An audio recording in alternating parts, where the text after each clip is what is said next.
What's going on, guys? Welcome back to the channel for another live stream. How is everybody doing on this wonderful Friday night? Hope you guys are doing well. Thank you so much for popping through to today's stream. You're in for a good one today, as we will be answering and solidifying your pondering questions that are tech related. You know, whether it's with the PlayStation 5, the Xbox, or your computer, you know, any of your special setup configurations, I will help you answer today. And if I don't know the answer, I will show you my little strategy for being able to discover and research the answer if it's something that I'm not fully familiar with. I'm not gonna say that I know everything out there in the world, but I know a decent amount, and I want to help you guys with what I know, in the streaming, gaming, tech space, as much as I can. So appreciate you guys with the post notifications that have come through to hang out with me in this stream. Creighton TV was #1 in the stream. What's good, my man? Welcome to the stream. Hope you're doing well, bro. We also have Mr. Dubs. Welcome. Century CZX. What's good, my friend? I hope you're doing well. We also have Karn Evil 13 in the chat. We got Mr. Dubs again. I was gonna say your name twice. Why not? I see EJ in there. We got TG Warzone. We got Chief of YT Game. We got Elias Falak. Oh, how's say Falco? Falco? I like that name. Good stuff. Who else? We got Unhandy Car. Welcome to the stream. I see you. We got Eric Garcia. Welcome to the stream. And we got Last Duel Gaming as well. Yo, thank you guys for popping through. I really, really appreciate it. So what we're gonna do, I'm just gonna pull questions from the chat. You don't have to fill out any forms or anything like that. All you need to do is just send your question down below. I'm gonna go ahead and start reading questions off. I'm also gonna look to my Discord server as well, as we have other questions that have been asked in there. But luckily, our homie of the channel, of the stream, Eddie, has been holding it down in the Discord, helping you guys out as much as possible. So I'll add any color to what he's been asked, or helping you guys answer within that chat. So that's pretty much what we're here, man. I hope you guys are doing well. Looks like our man's Eric is doing very well. He says, doing good, bro. Hope you're doing great. I am doing swell. I appreciate you for asking. It's Friday. It can't get any better than that, my friend. So thank you for popping through to the stream. Really, really appreciate it. Well, look, we're gonna have our first question here. I think so. I think so. Can you please tell me why my Elgato 4K 60 Mark II is lagging when I'm using it? Thank you. Man, that could be a litany of reasons, I will say. First off, it's going to come down to what computer are you using. That's the first one. And then also your settings. One of the best ways, at least from an Elgato product standpoint, that I do, at least for troubleshooting issues, is that I see, am I lagging in their software, in their original Elgato tool, the 4K capture utility tool. So instead of using something like OBS to see if you're running, everything's running well, I would start with the 4K utility tool that Elgato offers. So that way you can see, hey, the Elgato software typically will be able to work with whatever computer specs you have and try to give you the best quality and not make you lag. If you're lagging in the utility software, then you're gonna have a hard time trying to make anything look relatively decent in OBS or any other software. So I would try to go in there, see how things are running, and then move it over to OBS and see how, see if you can get your things to work a little bit better. And it also could be your computer as well, if you don't have the greatest specs in the world, or you could have, a graphics card that's not, mixing well with the capture card and what you're trying to do there, especially if you're trying to game and stream at the same time on the same build. So there's a whole bunch of things that could be on top of just having good specs. And there's also drivers that you might have to deal with. Sometimes bad drivers on your on your cards can cause these issues too. So it can be a lot of things, but I would at least start there and then kind of work a little bit backwards to see what the issue might be. Even as far as tuning settings down, it's lagging in the utility tool. Whoops. Yeah, it's lagging in the utility tool. Yeah, that's definitely extremely concerning. I wonder what specs you have on your computer. Are you running a decent, you're running the minimum specs that Elgato recommends? Because I could pull those up for you if you're not aware of them. Yeah, I could try a 3080 Ti. Yeah, I mean that's a beefy graphics card. Are you gaming on it too? At the same time, you gaming and streaming on the same computer? Hey, what the heck's going on? Okay. My wavelength software is being cruddy today. It keeps freezing. That's nuts. Oh, yo, Street, welcome to the stream. I'm glad my vids got you started. That's what it's all about. So if you have any questions, Street, feel free to hold them or wait.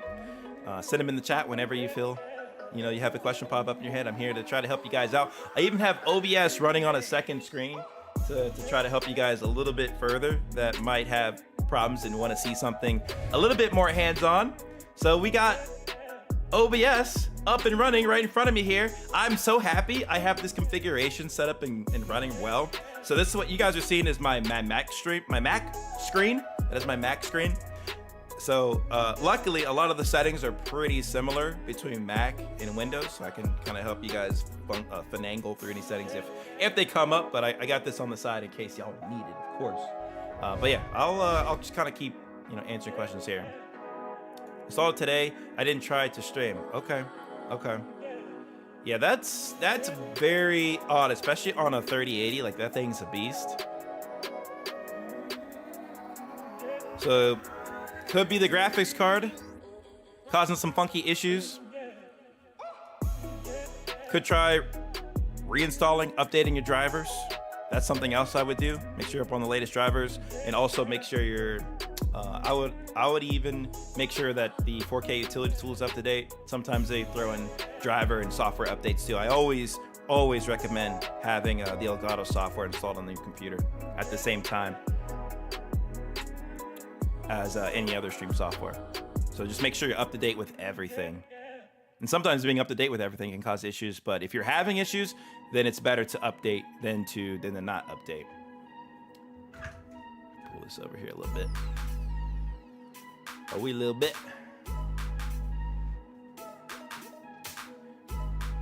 Got my iPad and blankie over there.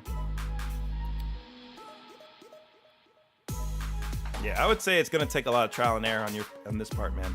A lot of trial and error. See if I can get my wavelength back up. Now let me quit this wavelength software and redo it. Feel free to keep putting questions in the chat. I'm gonna go back and look and see what you guys are asking here in a sec. I need to kill my wavelength software, so my mic cut out for a sec, but let's see. This thing is acting funky.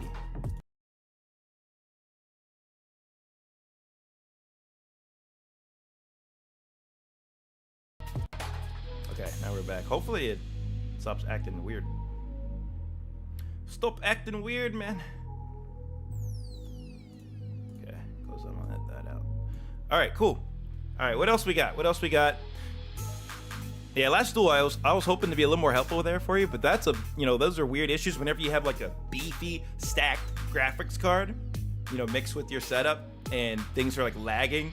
That usually tells me it's like usually a driver issue or the graphics card isn't mixing well with the rest of your setup when you're trying to record and stream, or you're trying to game in, you're doing too much at the same time, or you're putting too much load on the graphics card. So that's a very weird issue, but I would make sure all your stuff is up to date first. Everything is up to date.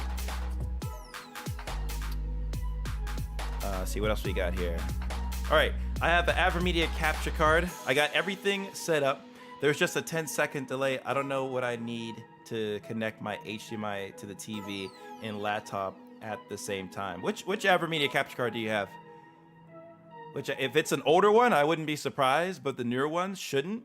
But if you're lagging on the newer ones, typically it's because your computer can't keep up with what the AverMedia capture card requires. I'm gonna get the pull up a list of the minimum specs that you guys have to follow for a lot of these capture cards. I am curious though which one you're referring to there, Chief. I'm gonna assume it's maybe it's the older one. The 4K version? Which one is that?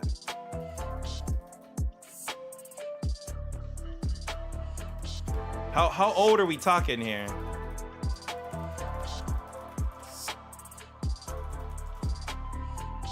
Nothing should be ever 10 seconds behind it. That's crazy.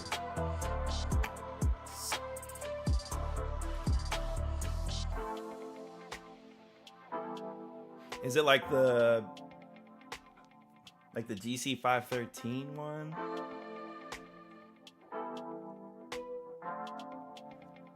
Because AverMedia has a lot of capture cards, so it's best to be specific with it. Usually, the minimum specs are around like the same, the same level, I'd say.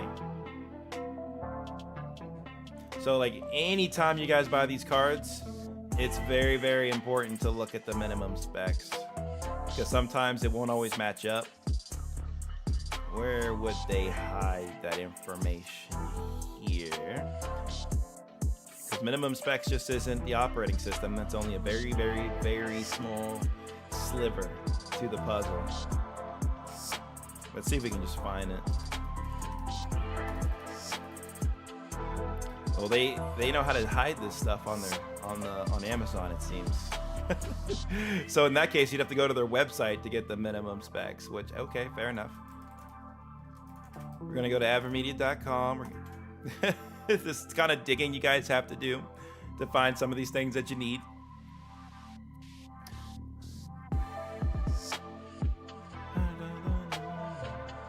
$4K capture. Maybe I'll find which one you're using.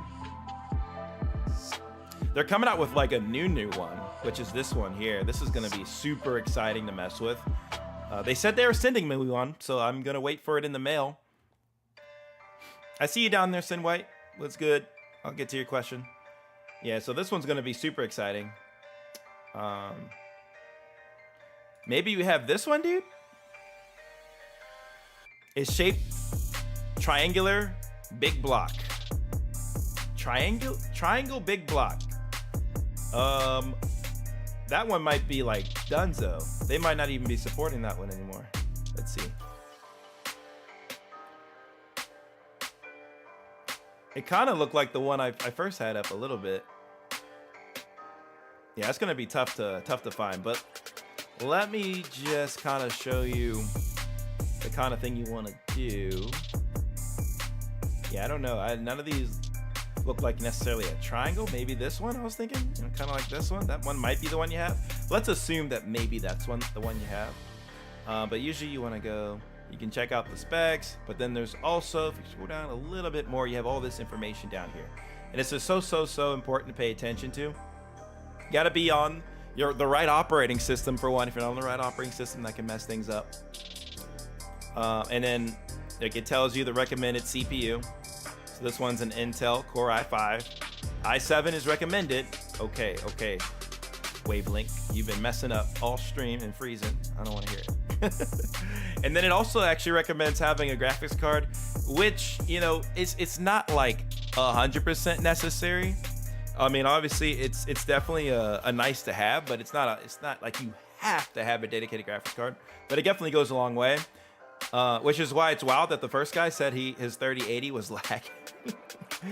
Because like this thing only needs a 650, a 650. So that's not a ton of power, and neither of these CPUs. Like this is what a third gen i5. Like these cards don't need a lot of power to operate.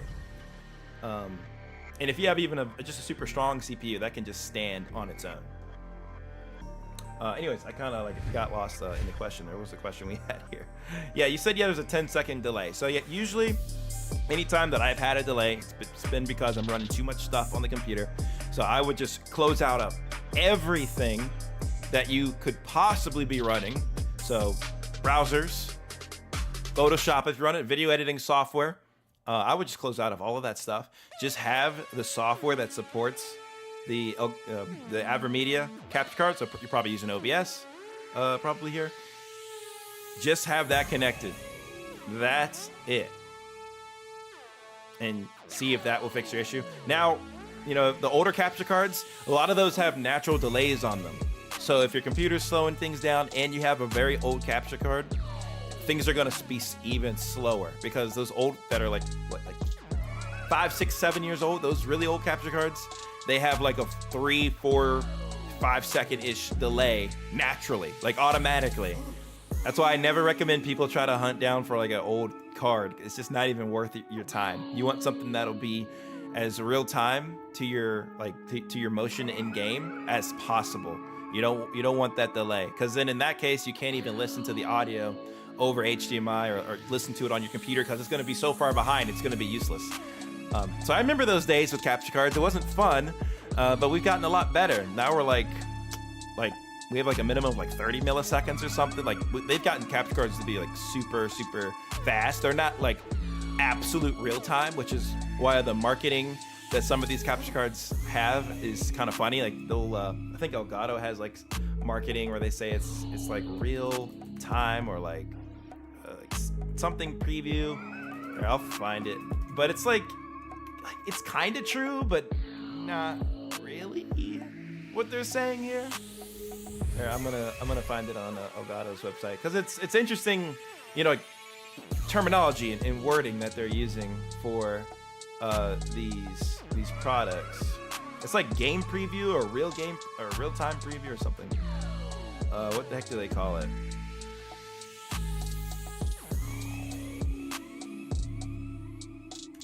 See if we can find it. I think it's something preview or game or real time. Yeah, there's flashback recording. Yep, next gen and next level control.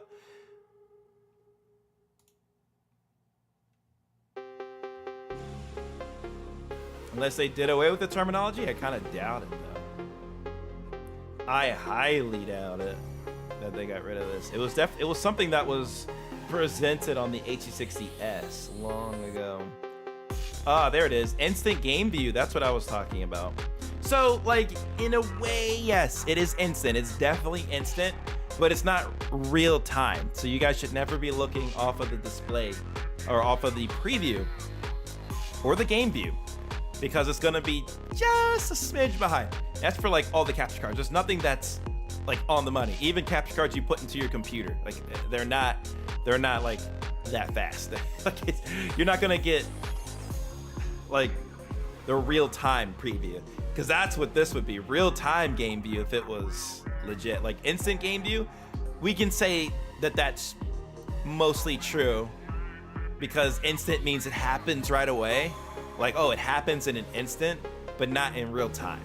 So keep some of those thoughts in mind whenever you guys are gaming and stuff. But yeah, yeah, Chief, let me know how troubleshooting goes for you. But that's what I would do in your case, man. That's what I would do to try to troubleshoot your issue, because that's never fun to be that far delayed and behind. So yeah, hopefully that is able to help you out somewhat. What do we got here from Sin White Wolf? He says, my CPU is i7 10 gen and GPU is 2060 Super. That's awesome. When I don't stream, get more than 300 FPS, but while streaming, I hardly get 200 FPS. Any solution?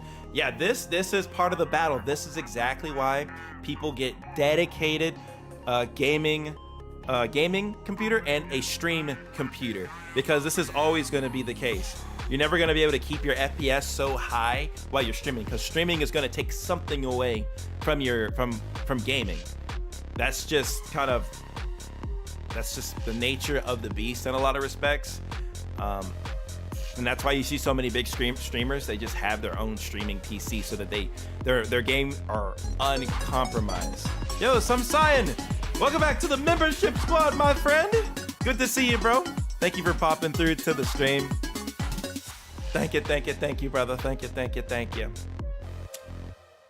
But yeah, you should be able to at least push over 200 FPS. If anything, you might need to tune down your resolution. You might already know about, to do that. Like just lower that resolution down, and then bring up the performance end of your specs.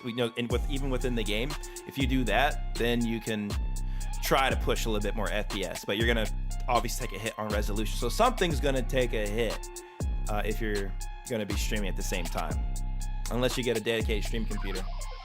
But those are a lot of frames already, so I mean, I'd be super happy with that myself. But I totally get it. Like, you want to keep your super high FPS. That is pretty rough.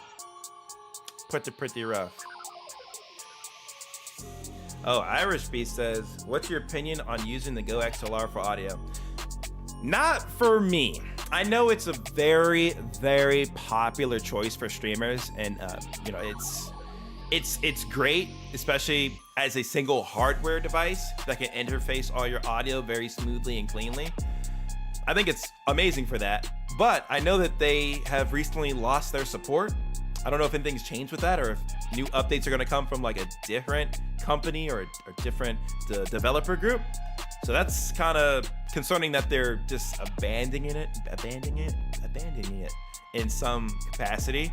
It's still being somewhat supported, but not fully anymore, and nobody has really heard anything since for a while. It's kind of become a hush topic, but maybe it'll come back up if any new updates come with the Go XLR. But I think a lot of like smaller, cheaper devices, as well as software mixers, have taken over. For example, like what I have that I use in every single live stream, and this is exactly why I never got a Go XLR, because well, yeah, I just got used to using this, and this was all I needed. I was able to route my game audio. I got my mic audio coming through, got music. I got everything I need without having to add another expensive piece of equipment to my desk.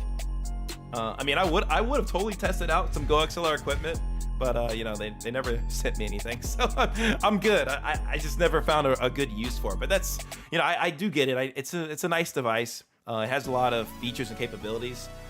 I even have a fun little chart I can show you of how many different things that you can sync up with this thing, and I'd say it's pretty good for like dual PC setups. It's pretty solid for that. But I mean, other than that, I mean, I'm not running a dual PC setup, so I don't really need this. I'm using everything from my single computer, and I got my console, so like I'm pretty Gucci in that respect. But here's an example of kind of all the things you can do with Go XLR, or one of the big things you can do with Go XLR, which makes it so, like, it's so widely versatile in that capacity. So like, you can have your two computers set up, you know, your gaming computer, you have your stream computer, which is dedicated to itself, and you can also plug in your game console if you want to switch to that while you're streaming. And then you also have many different ways to get audio to go through to your stream, so you can take it from your headset to be able to hear everything, but also be able to send your microphone headset to the Go XLR as well. And then you can also add a XLR microphone input, which those microphones are typically a lot higher quality than the USB mics. You have a little bit more control over the audio. It sounds better for the most part. In general, there's more you can do with it. So that's a very nice feature that you can add in to the Go XLR instead of having a separate interface. So I definitely would recommend it for someone who has multiple PCs, or, you know, needs an interface for their XLR instead of using an interface they may not want to use. There are some cheap interface options online. I think like Scarlett, I believe Scarlett, it's like that red looking one. That's a nice interface you can use, but I think there's an even better interface that has just destroyed everything, and even maybe in a way this as well, and that's the Elgato Wave interface. That's pretty much all they really call it. It's just the Wave XLR. It's the Wave XLR. And if you're not familiar with it, this is what it looks like. And I freaking love, whoops. No, not those kind of waves, bro. Not those kind of waves. This thing here, man, this thing is freaking awesome. Like, I just got it for testing some of my XLR microphones out, and this thing is so good. Like, it keeps you from peaking. You get access to all of these freaking mixer features within the Elgato Wavelink software. It's so freaking good. It's so good. So now that you have this and this, like, why would you really need to buy a Go XLR is the big question. So, you know, there's still like a market out for it, I get it, but there's just other things out there nowadays that can replace this at a cheaper cost, and less, you know, desk real estate is being taken away too. Those are my thoughts on it. You know, something I never got, but it definitely has its uses in the stream world, for sure. For sure. Good question, Irish. Good question, bro. Good question. And we got Sign in the house. Yo, thank you again for becoming a member to the channel. You should be definitely a few months in. You'll have some badges for sure, my friend. So thank you. What else we got here? Do you prefer to buy a PC already built or buy the parts and build it yourself? I have a budget of 1,000 for PC. I need to just stream on OBS. I like this question. I might get a little flack for this, but I personally like just having a pre-built. Maybe it kind of makes me, I'm not gonna say lazy, and I still want to build my own PC at some point. I just don't really have the room for that right now, and that'll be for when it's like a full-on high-powered gaming machine. For just streaming, I think you're okay with a pre-built, but you may spend a little bit more in parts doing that, which is why it's typically better to just put the parts together yourself. You can use Newegg, you can use PC Part Picker, and you can basically put the things that you want together. Make sure that you look at the minimum specs for the capture cards in OBS, and then you're good. You can just get specs that are over that. Get yourself like at least an 8th gen or higher CPU, with AMD or Intel, and then get yourself a nice NVIDIA graphics card. I mean, you'll be Gucci. But what I've done, and maybe it's the lazy way out, I did some research to kind of stumble upon this device, but this is what I'm using right now for this stream. If you have Amazon Prime, this will actually be $1,000 for you, and it's awesome. This is literally the computer I'm streaming with right now, and I can play my games, stream them in great quality. Not gaming and streaming at the same time. I haven't done that whole thing yet, but I'm sure it could handle that as well, like on low settings for gaming. I have no doubt in my mind it could handle that. But this is the thing that I've been using for the past few streams, and it's been quite an expensive investment, but it's a pre-built, it's mini, it's small, and it's awesome. It's really awesome. And I don't mind sharing that with you guys live on stream. Like, eventually I'll make a video to showcase my entire gaming streaming setup again, probably going into the new year, to be honest. But you guys are getting a peek at what I currently run. I'll show you on my desk what this thing looks like with my handy dandy mobile camera. But I think honestly, for me personally, this thing is really worth the money for the specs you get. You get an i7 in this thing, 32 gigs of RAM, 1 terabyte of SSD space, and an RTX 2060. Like, bro, you need this is even overkill for streaming. This is overkill for streaming. I'm not kidding. You could get away with like a 1660 for streaming, like no problem. This is going a little bit over. So I think your budget's perfect, bro, for this, and you'll be fine with 1,000. But this is my top recommendation, honestly, for a budget around 1,000. And if you're streaming, it's more than what you need for streaming, but I think it's nice. So I'll show you what I have on my desk now. Let me see if my mobile camera wants to work. I didn't actually turn this thing on. Let's see. Hold on a sec. We're gonna refresh this bad boy.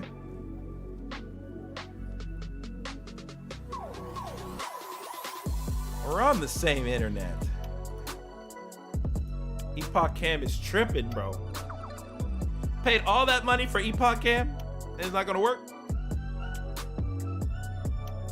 I gotta connect you via USB or something, my friend. Here, let me exit out of Epoch Cam and turn it back on. Yeah, Epoch Cam Pro. What is up with that? It's a no bueno from Epoch Cam on my desk here. Okay, I'll show you through OBS on my Mac screen. Let's it's actually blacked out, but we're gonna turn it back on, which we just did. Baby. I'm gonna exit it out and actually open it back up again. Let's see here, and I'll show you with the webcam I have over here. So if we look this way, up spot, that's what we're working with right now. That's the Intel Nuke. It's an absolute beast. It's been great, absolutely fantastic so far for me and my setup. So that's my recommendation right now. I like the pre-built. It's just simpler, easy to deal with. You don't have to worry about a single part failing, and then it's like, oh crap, you gotta dig in the computer and figure things out. But it's a fun thing to also do at the same time if you like tinkering with those kind of things. But I don't have all the time in the world to tinker with that. No video? The video's back, Sentry. No fear, my friend. Classic. Get out of here, sign. You guys are all missing my issues. It made the streams extra special, okay? You guys remember the freezing camera? That was fun too. Or like the blacked out gameplay screens. Yeah, that was fun too. It's all part of the journey. Gotta love it, right? You gotta love it, right? It's fun. It's fun. Yo, we got a question from Ricken Elite. They ask, I have a question. Best way to get my Xbox Series X working with my internal Elgato card and getting my game chat and party chat on OBS. Game chat using an internal capture card, I would honestly, I would forget about it unless it has a, one of the line in ports, but I believe a lot of the internal cards do not have that. So forget about game chat. It's just not gonna happen. It's gonna be a pain, an absolute pain. The best way to get everything would just be like remote play to pull your audio, but it's like a very annoying setup to like use capture card for your gameplay and then pull audio while having a remote play session up at the same time. Like it's a total like drag, but that's just the annoying way Xbox is set up.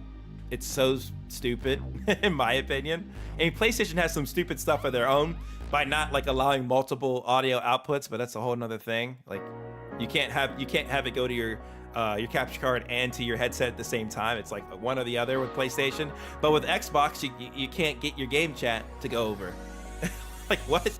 But party chat's fine. Party chat's easy. You know, just plug in your stuff normally. Set up your capture card, HDMI in, out. I think you probably know how to use your internal capture card. That's like the normal gist of it. But yeah, without a line in, you're not going to be able to get that game chat audio. That's like the annoying, challenging part. And even when it comes to like being able to chat with people, you'll be able to do that just fine. And your audio and party chat audio will be recorded. It's just game chat's not gonna happen. It's just it's a nature of the beast, but it is an annoying beast that you're gonna have to work. But yeah, I mean, other than that, it's not too hard to get your Xbox to work with your Elgato internal card. And I'm very certain that doesn't have a line in from at least from the ones I've seen. I'll double check, but I don't think yours has a line in. Let's see though. I'm checking the if you have the Mark II 4K 60 Pro. Let me see. I'm just double checking because I just don't own this capture card hands on, but I mean I know about it, of course. Yeah, I don't. Yeah, no. This is gonna be totally without game chat. Not gonna happen. This is not gonna happen unless you're gonna run a instance of your remote play for your Xbox, and that way you can record all the audio coming out of remote play, and it'll be cool. It'll work. You can even use one mic with your setup, like the microphone for your commentary can also be used to remote play to talk with your party chat and your game chat, which is really cool. So you have options there, but it's just kind of a nuisance having that up plus pulling it in to your capture card at the same time. So yeah, kind of crazy, but that is the best way that I would recommend to get your your game and your audio into the internal capture card and capturing as much as possible. So hopefully that is able to help you out, my friend. What else we got here? What other questions do we have? What other questions? Yo, thank you, Duff, for subscribing to the channel. Appreciate you. Thank you. Yeah, we will always miss the freezing camera, but camera has been updated, so no more freezing camera. Honestly, I think I just wore out that Canon M50 camera to its bone. So it just stopped working as it should. Because now when I film with it, it never freezes. I think I just wore it out too much streaming. It was not meant to be a long-term streaming camera for as many hours as I was streaming with it. So keep that in mind if you're looking to get a Canon M50. It might freeze, so at least look at the Mark II if you're gonna get that. That actually helps me out, guys. If you say like question in big bold letters and in the question, that's actually super helpful, so I can kind of pick it out amongst the chat here. So King Prowl says, is streaming from the PS5 with a USB microphone good enough to become a streamer? I think it's good enough to get you started streaming. So yeah, you can be a streamer, but from a long-term growth perspective, I don't think that it is enough, because the type of content you're making is too generic compared to everybody else. Like, everybody else has, like, think of all the people that bought the PlayStation 5. Millions. So all those millions that are interested in also trying to stream, they're going to have the exact same layout and setup as you on their live streams. So you're not going to have anything unique to really give to your audience, which cannot be as nice. Like, you're not going to have cool graphics and things that move around like that. You're not going to have like a gameplay screen. I think my gameplay is in hibernation mode. Yeah, my game is in hibernation. Like, you're not going to have like the custom face cam, like that. Those are some of the things you're going to be missing if you just do it through the PlayStation 5. But I mean, you can use any microphone via USB that you want. But I figured I would note to you that it is a little on the generic side. Like, I would say at least at a minimum, at an absolute minimum, having a solid microphone is necessary, because there's a lot of streamers that are even lower on the bar than that to where they have like they're using the microphone on the PlayStation 5 on the controller, like, and this thing is not good. This microphone is just really not good at all. Like, at least they put a microphone there. I'm happy about that, but it's not viable for streaming. So get yourself a nice USB microphone. I actually have a lot of examples of good mics that you can pick from in my little Amazon shop. You guys do not have to shop here, but like, I'm just saying, from like an option standpoint, any of these mics here are at like really solid options. And there's also this one here that's pretty cheap from Five Fine mics. So that one's good. Or the Blue Snowball is really good. Like, stuff that's under $50. Like, you can see here, these are decently solid options that you can choose from. There was another brand that actually reached out to me recently, and maybe I'll showcase this microphone in a video. I forget if I'm spelling it correctly here. Let's see. Okay, I know I'm close to spelling it right, but this microphone's gotten some good reviews, and I wanted to show to you guys what that mic was. I'm going into my business email here to dig this out. Okay, so it's Maano.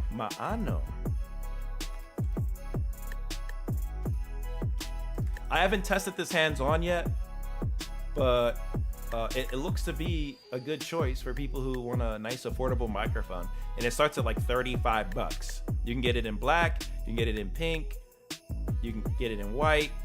And it's all pretty affordable, and it has solid reviews. I'll hopefully be getting this in soon to test it, and I'll give you guys my two thoughts on this microphone. But I think it's at least a decent one to check out. It has a lot of good feedback so far. So something like that, like to not break the bank, but to get yourself started with having a decent microphone is definitely something I'd recommend to have. So yeah, that'll at least get you started, man. But I wouldn't rely on that long term as a viable streaming solution. Like, everybody who starts there eventually gets their own computer, their own PC, or something to be able to do a custom stream off of, and then have their face cam, overlays, things that make their stream unique. So yeah, good question though. Good question. What else we got here? And thank you guys for all the likes on the stream. I really appreciate it. Glad you guys are hanging out with me on this awesome Friday night. That is awesome. There's my water. Okay. Donna's back in the house. I see you.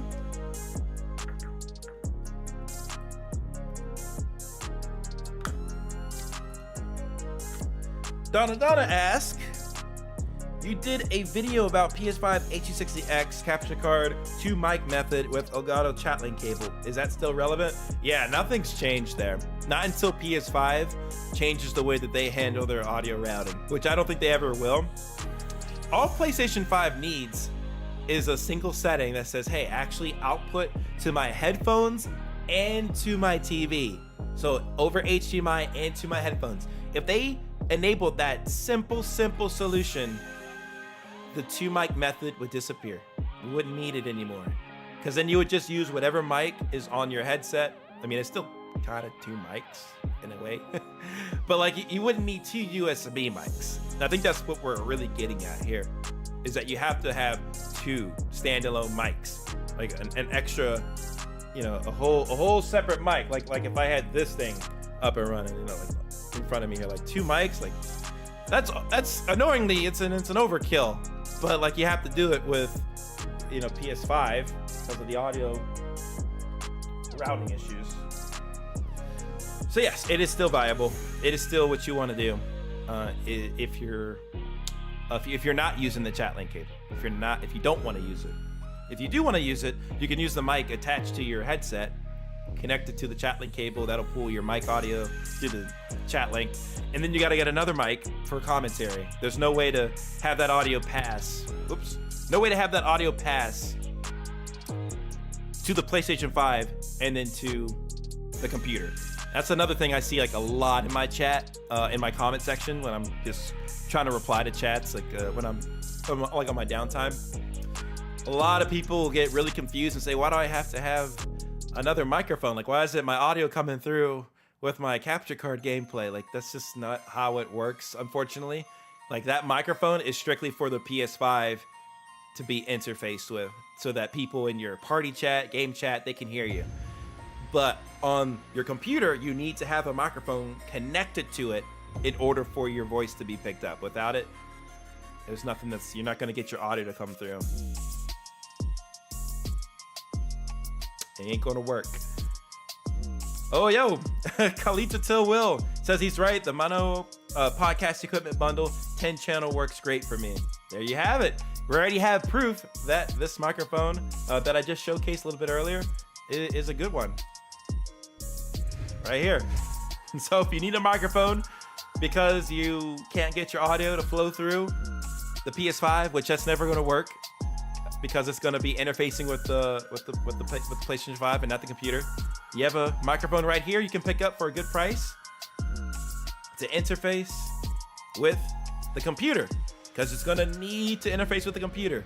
You're not going to be able to use anything that is interfacing with the PlayStation 5. That's just not how the video streams work. It's like a downstream video stream, and it's not like being outputted back the other way. The wiring and the cabling of the device is not set up that way. So yeah, I mean, I'm excited to test this thing out. What I want to do is put this in one of my full setup videos, unless you guys really would want to see a full-on unboxing and test and review of this microphone individually.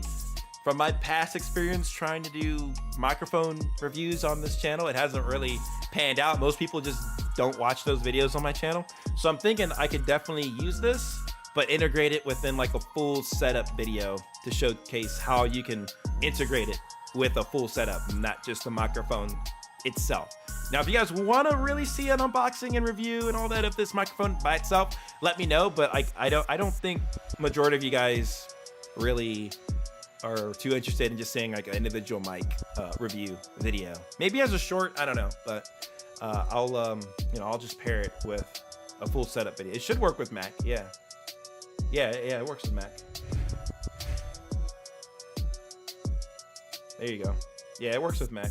I can put a link in the description for it, or in the description and in the chat, so that way you guys can go check it out for yourself and look at all the juicy details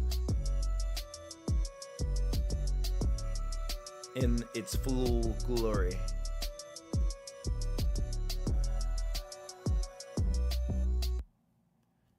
Dun, dun, dun, dun, dun, dun.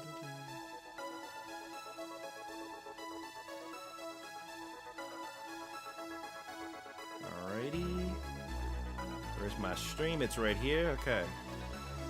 Alright, there it is. Alright, I put it in the chat for you guys, so go ahead and check it on out if you'd like. I'll even put it in the description just so you guys have, some options.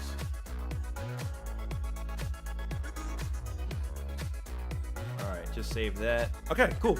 Yeah, go check that out if you guys are interested in it, for sure. It is an affiliate link, so it does help me out if you do pick it up through that link. But yeah, I hope to test this thing out soon. It looks pretty dope. Looks pretty cool in my opinion. A lot of cool lights on it too. I like that. Anything with RGB is like perfect for a gamer, man. Do it full setup are very helpful step by step to help the visual learners. Yeah, because a lot of you guys, like, you need more than just seeing the microphone setup and like how it sounds. Like, okay, cool, that's what it sounds like. Great. How do we like integrate it with our full setup now?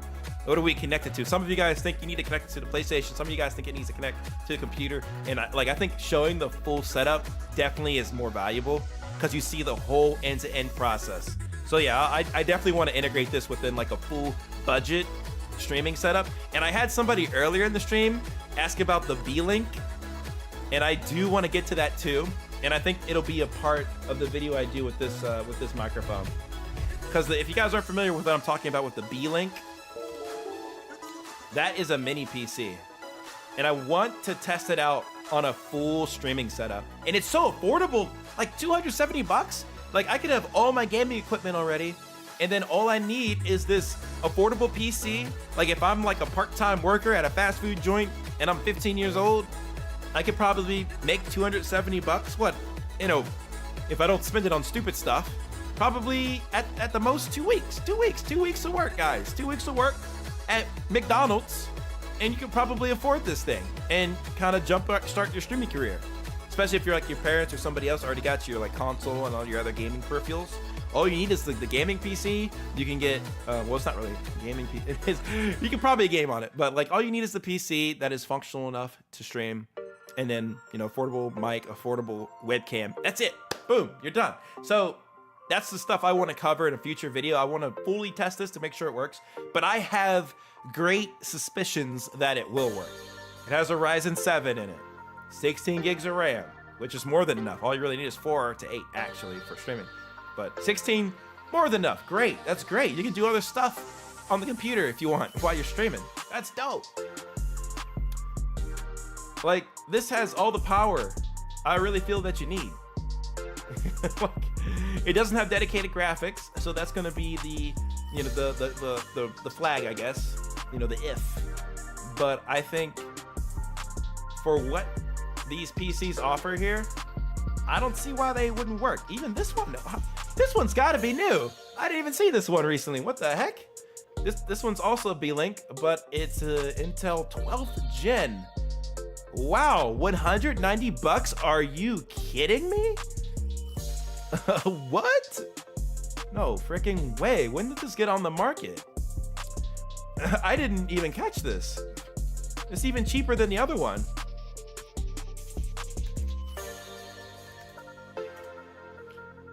May 5th, 2022. Wow, that's surprising. I didn't see this thing on here. Maybe they lowered the price? They could have lowered the price, potentially. That's why I didn't see it. But yeah, all these are like super affordable, guys. Like nowadays, it's becoming more and more easy to jump into the streaming game, especially if you want to do it. It's much more accessible than it used to be. The barrier to entry used to be a little bit higher based off of the performance and specs you needed. Like just 5, 7 years ago, 5 to 7 years ago, I'll say, you could not get a computer this much that could potentially be good enough to stream on. Laptops are probably in the same boat right now, but like I wasn't seeing these kind of devices, you know, 5 to 7 years ago that you could just have enough power to stream on. Because these newer CPUs are much more powerful than like the 5th, 4th, 3rd gen CPUs that we had, which, you know, they're all right, they're fine, but these are much better.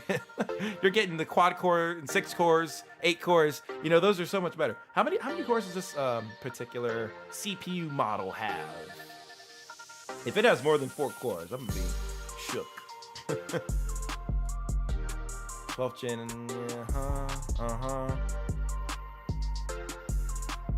Tell me what I want. Give me the answer. 3.4, yeah, I mean, that's already very fine and dandy. Keep in mind, these kind of things, Intel Ultra HD graphics are always integrated. They're not dedicated. NVIDIA or AMD. If you see that, those are dedicated graphics.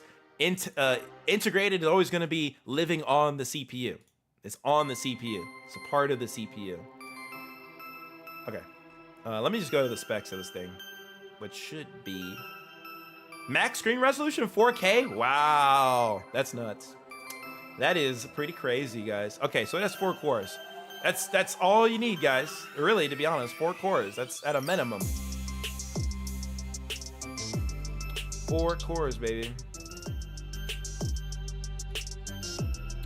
4 cores is all you need. So that's awesome, man. I can't wait to test that for the video. It's coming.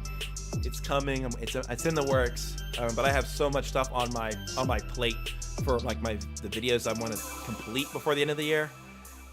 Just trying to power through. Plus, I do work full time, so I have that. Plus all the video work. So it's a grind, guys. We're always busy. Trust me. Even when I'm not posting like for 2 weeks at a time, the hustle is still going on behind the scenes. That's just kind of what it takes. That's what it takes. All right, what else we got? Is it smart to do a channel that talks about both sports and movies with occasional gaming content, or should I? Oh, that's a lot of things. That's a wide net, my friend. This isn't the channel review streams, but I'll give you a little bit of insight to helping you out making this decision. Unless the sports in movies somehow overlap, like you're talking about like a sports movies or something like that, like I think that would be an interesting twist on your channel to kind of keep things consistent but not totally out of balance. But like if you're talking about movies that are totally unrelated, like what, Homebound, like with them dogs and what animals are in that, dogs and cats trying to make it across some city, or if you're talking about Terminator or something, or King Kong or Superman, like those won't pair well with the people who like sports. But sports movies, I think that those would play well. Oh yeah, you know, sign, we got to come with the fire background music, bro. You already know. So yeah, I would do separate channels for that stuff. It's all got to mingle, because you have to think about, like, will that person like what you're showing in another form of piece of content that you upload? Like, each piece of content should be tailored towards that same person without going too much out of the rails too many times. Like, it's okay to experiment, especially when you're new, on certain new things you might want to play around with, but you don't want to go too far out of bounds with things, because then it's like what gaming content, like the only way I see this working is that if you talk about sports, you talk about sports movies, and you play sports games. And even then, you don't want to go too crazy with it, because like you don't want to mix hockey and basketball and football and soccer. You're gonna have to keep it to maybe 1 or 2 at the most, and then make content around those topic areas. So that's what I would focus on if I was gonna do that. I wouldn't just do a bunch of random videos within all those areas, because that stretches pretty wide, my friend. Pretty wide.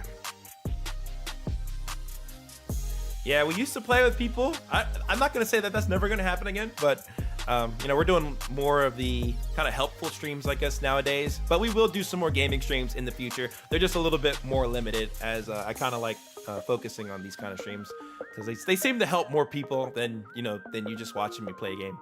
Because there's a lot of people who do that anyway, so I figure I might as well be that person to help you guys with some advice stuff. But yeah, we'll do some more of those kind of streams in the future. No worries. No worries, my friends. No worries.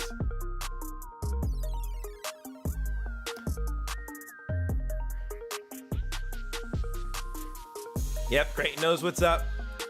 Man knows what's up. Gotta improve the quality, video editing, audio, B-roll, outlines. Yeah, planning is huge. Planning is huge. I spend a lot of time planning, especially if I'm not actively uploading videos on YouTube. Yeah, a lot of stuff going on behind the scenes, man. It's a lot of stuff going on, for sure. For sure. Let's see. Let's answer this question from Aryan Vats. They ask, I have a MacBook Pro 16 2019 Intel i7 and PS5 and H260X. I am not able to live stream with 1080 60. OBS is not able to handle 60 FPS with 4500 kilobits per second bitrate, forcing me to 1080p 30 FPS any solution. This is an interesting one. I had a MacBook Pro 2017 for the longest time, and I was doing all the streams on this channel with that device. Now, granted, I was doing it in boot camp. I was doing it in boot camp. Maybe for some of the reasons you might be slowly discovering. But I mean, at 1080p 60, it should be able to handle that, even just on the Mac OS front. I do wonder what Mac OS, or not, I mean, not only the Mac OS version that you're on, but also the OBS version, because all those can play into the fact. If there was ever like a working OBS version that like didn't have these issues, that could be a reason to roll back to a previous OBS version. But now if it's a problem throughout each and every OBS version that you've had, like I don't know how long this problem has been going on for you, then I mean, in that case, it's a tough call. I would also look at your the encoder that you're using. So since this is the 16-inch MacBook Pro, that means you should have the dedicated graphics, so you should be able to use the hardware encoder. That would be my #1 recommendation to use if you're doing 1080p 60, and you should have some decent quality through that. I wouldn't use X264. I would definitely stay away from that on the Mac front, because the hardware encoder with the MacBook like you have is much better. Now, if you had the smaller MacBook, it would definitely be really, really challenging to kind of get the settings right. You have to tune things down even further, but with the hardware encoder, you should be good. You should be good with that and not have lagging issues. As long as all the other settings are in line with what I've shown in the past for like best settings. Like, you should be okay in that department.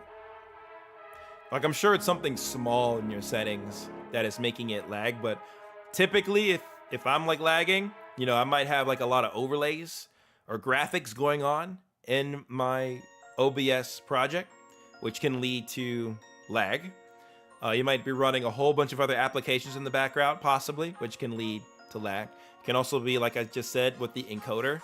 You might have it on X264, and especially if you're running a bunch of stuff in the background, you're going to want to put that on the hardware encoder, because you're putting way too much strain on just the CPU. So I would double check that and make sure it is in alignment with the settings I showed in my full setup video. I mean, I can also show you what your settings should be too. That would be more fun, right? Why don't I show? Oh, not the desktop. Let's do the Mac screen, actually. Let's go here. Let's go here, baby. And I will go into the settings here and kind of show you what we have going on here. What do we have here? I thought I saw a second. Okay. All right, cool. So let's go to our output settings. And even just for stream, this is the big thing that I was just talking about. If this is on X264, you're gonna want to have this on the hardware encoder. You're gonna want to do that. You're gonna want to do that, man. X264 is just it's honestly not the move unless you have a really beefy CPU, which the Intel Macs, they can do okay with it, but I found that the hardware encoder is better. So just go with that, and then you should be fine at 4500. Keyframe interval you can keep at 2. 0 is even okay. I've never had really problems on 0 either. And CPU is just preset. This is only going to apply if you have the X264 on. If you don't, and you have hardware encoder on, you don't have to worry about any of that stuff. It's so much more straightforward. And as long as you're not running a whole bunch of crap in the background, or you don't have any viruses running in the background. That's the other thing I wanted to say to that guy that had the question at the beginning of the stream that had a lot of issues. Like, you got to make sure you don't have any viruses on your computer too. I've tried to troubleshoot people before, and then we find out far along the process they have viruses on your computer. It's just like, oh my god. Mac, you shouldn't really have viruses. I really highly doubt you have viruses on Mac, but I would definitely look at those settings, dude. Aryan, and I think that will help you immensely if you just make sure you have the right encoder on there, because that can fix a lot of problems. But yeah, please, no viruses, guys. Don't have viruses, especially on Windows. That'll totally mess you up. You just say goodbye to that graphics card. It's gonna absolutely poop itself. Oh my god, oh my god, oh my god. Wait, let me see if I missed some questions earlier in the stream. I'm glad everybody's being respectful this stream, you know, and you're not spamming it. Like, you know, if I missed your question, put it in a little bit later. So Aryan, you did that perfect, my friend. Thank you for being respectful in the chat there, dude. You're all over that mini PC, dude. I do not blame you. Like, it's too good. You are gonna need a monitor though. Like laptops, you get the monitor. So, but there's so many like cheap monitors nowadays. You can get one for like $80 to $100, like a nice 1080p monitor. You're good. Like it's all good. So what? That brings your total to a little bit under $300 total, or 300 if you're counting tax. Yeah, the mini PCs are sick, man. Like unless you're super into building your own PCs. And you need like a special configuration, or you're trying to have like max settings for your game while, you know, on a gaming PC. Mini PCs are so nice. They're like the way to go. And I've been rocking with my Intel Nuke over here for a little while now, and it's just been great. It's been absolutely great. Oh shoot, you're right. Yo, Streamlabs bot, like, it always likes to turn itself off. Like, how annoying. Like, if I turn you on, just stay on. It doesn't stay on. What the heck? Just stay on. Is it really that hard to stay on? All right, give it a sec. It should refresh itself and it'll say hello to us again. Streamlabs bot is absolutely tripping, guys.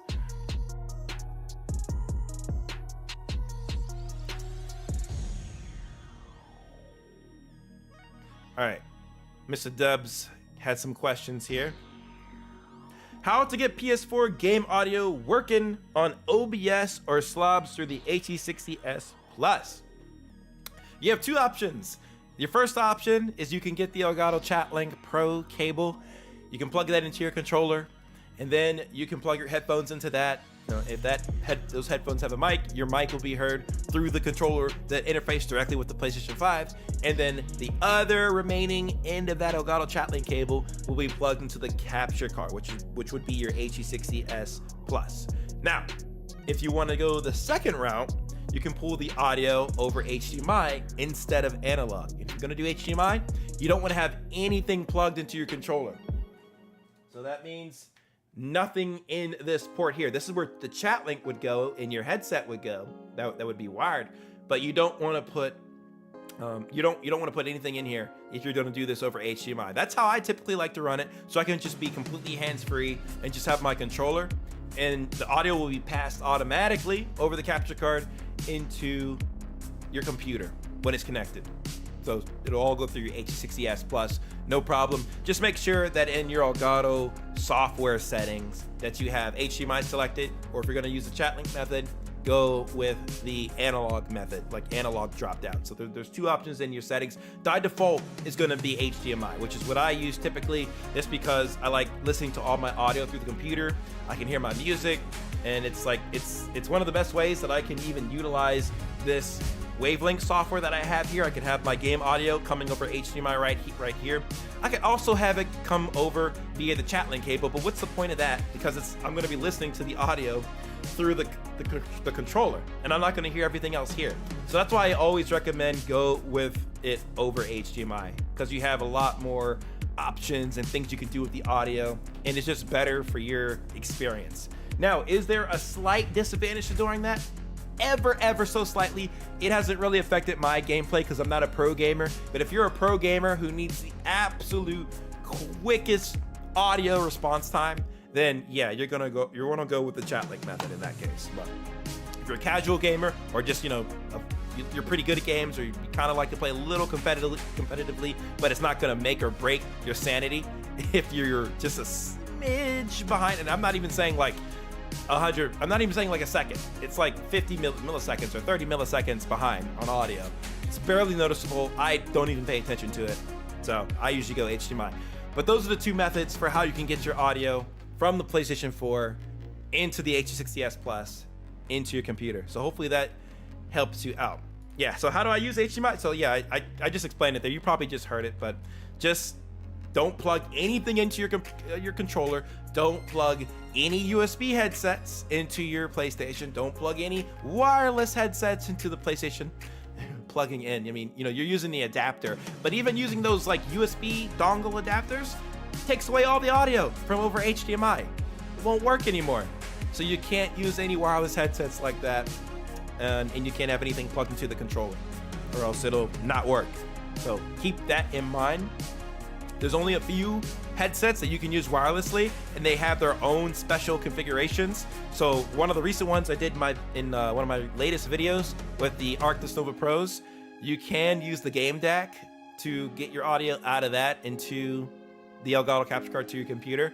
And also the Astros, the Astro A40s, A50s with the mix amp or the base station. You can get the Astro HDMI adapter, plug those things in from the mix amp, the adapter. You'll have an HDMI out to the adapter, because that's basically passing the audio over HDMI essentially, and that'll get your audio to come through there as well. But those are like the only few headsets that are wireless that I've used that you can actually use directly with your console, your PlayStation 5 or PlayStation 4, and still get audio pulled into your capture card to be recorded in OBS.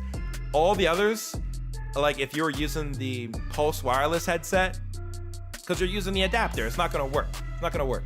And there's several other headsets that just use a dongle or an adapter to get the audio to be heard by you. It's not gonna work.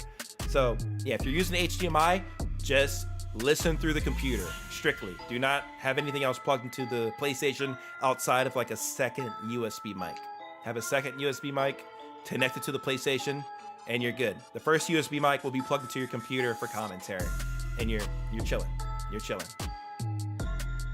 Absolutely chilling, my friend.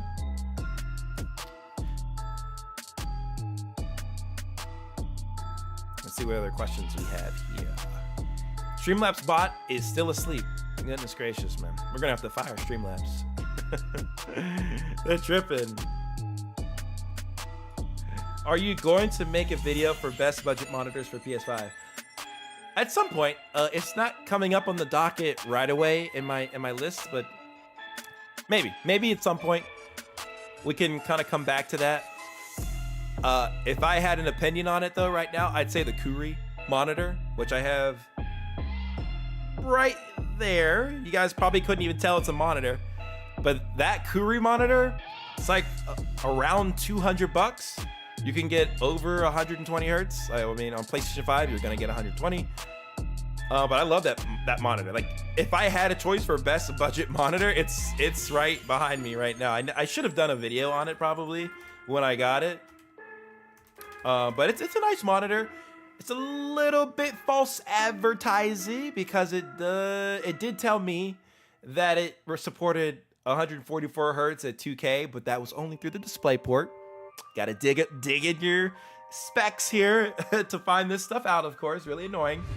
But it did support 1080p at 120, which was really sick and nice. And these monitor prices just keep going down. Like, they keep coming out with new monitors here that are so cheap. Like, last I checked, this stuff was like $200, and now it's $115. Are you kidding me?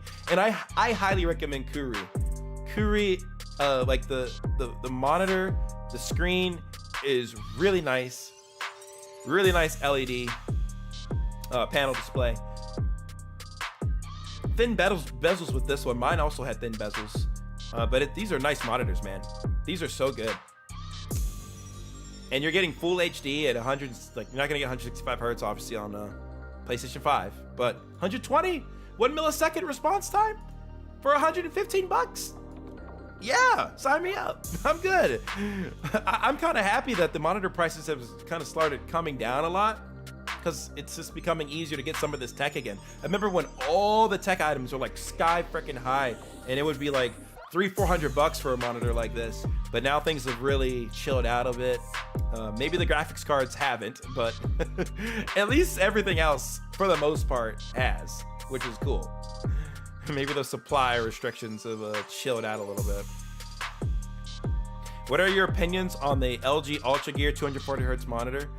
I mean, anything from LG is awesome.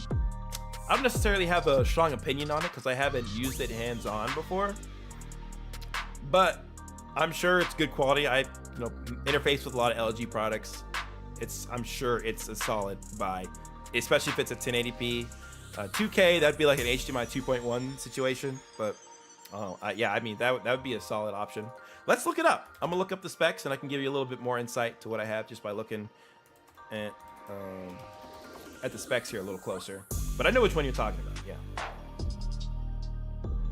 Yeah, there's one for 1080p here. That's a Kuri, which we just looked at. There's one here. I'm sure this 240 hertz at 2K is gonna be through the DisplayPort, which is fine. That's fine. I mean, it looks like a really nice monitor. Like all of these. Honestly, all of these look beautiful. So you can't go wrong. You can't go wrong, especially with the LG product. They have, you know, good dev teams for their hardware. But I highly recommend Kuri as well. Like, this is just under $200. You can get 240 hertz. So I would say, you know, the Kuri might be a little bit more worth your money here. LG is definitely expensive. It's definitely expensive, and you can get a Kuri and get a similar gaming experience for a lot less. But yeah, it's pretty expensive there, bro. It's pretty expensive. Yeah, I mean, personally, I wouldn't buy the LG for this much. Like, from a hardware perspective, yeah, it's solid. It's great. Awesome. Good. 240 hertz, 27-inch display, 2K, which is probably through the DisplayPort. Because if it was through the HDMI port, it would need to be HDMI 2.1, which just does not look to be that. So, DisplayPort, cool. It'll be great for you PC gamers. PS5, I wouldn't spend money on this. Guys, if you're playing PS5 or Xbox Series X, don't get 240 hertz display unless you think you're gonna move to a PC later. Don't do it. Just don't do it. Don't do it. Even this one, don't do it. Don't do it. It's not gonna be worth it. You're not getting your money's worth. If you're on PS5, get something like this. You know, get something like this. Kuri, 24-inch, full HD, 165 hertz. You're gonna get the 120 hertz at least on PlayStation 5. And it has a very, very fast response time, 1 millisecond. Those are like the top things really you want to look at in a monitor to make sure it has. And I don't mind LED panels anyways, because like those displays typically don't burn out like OLEDs do. OLEDs look beautiful. They will burn your freaking eyes, but they don't get those burn spots in them. Like I think these kind of monitors are still more reliable than OLEDs. Personally, you guys do with that what you wish. Good questions though. Good questions. I'm liking the questions tonight. Good stuff, guys. Good stuff. What's good, YSL Joker? I see you in the chat. How's it going? Welcome to the stream, buddy. So our friend here, which for some context, he was having some issues with a 4500 bitrate. He says I have a 150 megabit per second download upload connection. So both of those are 150. That's what you're saying here, right? Yeah, so your internet is not the problem. It's definitely not the problem. Look at your encoder. So I'll show you one more time in case you didn't change it or not. I don't know if you changed it or if you said that you changed it. Okay, so yeah, you did. Okay, so you're saying I'm currently using Apple VT H.264 hardware and stream on YouTube, and after 10-15 minutes, YouTube is showing error message, not receiving enough video. Yeah, so if YouTube is throwing you the error message, that means it's not receiving the signal. Like, it's not receiving the video signal. And especially if everything looks normal in OBS, like your image is everything, it's not a black screen or something. I wonder how much stuff you have. Yo, thank you for subscribing, YSL Joker. I appreciate it, bro. I wonder how much stuff you have within that 150 megabit per second bandwidth for your internet. Like, are you running like a lot of like IoT devices, you know, like cameras, lights, like smart TVs, like how much stuff do you have going on the internet? Like, if your computer is saying you have 150, typically I would believe that is how much of the pipe is being leveraged by your computer, like the internet. That's would be what I think. Like, if the internet was lower and you were expecting your ISP to give you 150, then okay, you're probably using too much of the bandwidth. But like, if it's showing 150 for your upload, it should have a very strong connection. That's a very strong signal, and there's no reason why YouTube wouldn't or shouldn't be able to get that using this encoder, because you're using H.264. That's correct. What is the okay, this is a tricky one. Like I don't know why you wouldn't be getting all the video to come through. Have you tried also streaming to other platforms as well? What do you get if you try streaming to Twitch, I wonder? Or to Kick, or any other service? What happens? I would try that and see if the issue's the same. Because if it's the same, then we know the source is, you know, your computer and not any of the streaming platforms. Because I think from like a streaming perspective, the settings are pretty streamlined, and I think you probably have those down. So there's no reason you shouldn't be having issues. I would also, like, this is what I would do troubleshooting wise. I'd also try out Streamlabs Desktop. Now, OBS is not supposed, it's supposed to perform better than Streamlabs, but I've seen some rare circumstances where some people have a better experience on Streamlabs Desktop. I would try using that tool and see if you get the same issue. See if you can get the same issue to pop up again. Try that out. Same settings, everything. Make sure that's all good. But try Streamlabs. See if you have another issue. The same issue essentially. And you can do a custom stream. You can have Streamlabs push it out using Stream Key, all that stuff. Or you can use Streamlabs services themselves. Log in and then have Streamlabs basically push your stream to YouTube instead of you doing the manual custom setup. So you have two options there. See what kind of results you get. Try that out, and you know, you can do it now. I'll still be live. Come back to me and see what happens. See if you're still getting the error. 'Cause I really wonder. That's a weird one. That's a weird one. And you can also take a look at your activity monitor. Activity monitor, if you're not familiar with that. I'm gonna go back to the Mac screen here, baby. To the Mac screen. This is activity monitor. You can go here, type in activity monitor, and here you can see all of your performance metrics. You can see what's taking up the most CPU. So right now on my Mac, I can see that 26% CPU is being taken up by OBS Studio right here. That's the deal. So see what your numbers are here. Also see what your numbers are in OBS. If you look at the bottom right here, bottom right, you can see your specs, like or not your specs, but your like your performance indicators. So CPU, what is your CPU there? And also your FPS, make sure you're holding that. Those are all things you're gonna wanna look at. Look at it there, and then look at your overall CPU usage within OBS. And then also look at what's going on in Streamlabs when you test that out. And then let me know if anything changes using those different things. And please close out all other things. Like close out any browsers like Chrome, because that sucks it up, especially on those Intel machines. On the Macs, it sucks it up, sucks up all your power. So don't, well, I mean, if you're watching this video or this stream, you might be on your computer right now.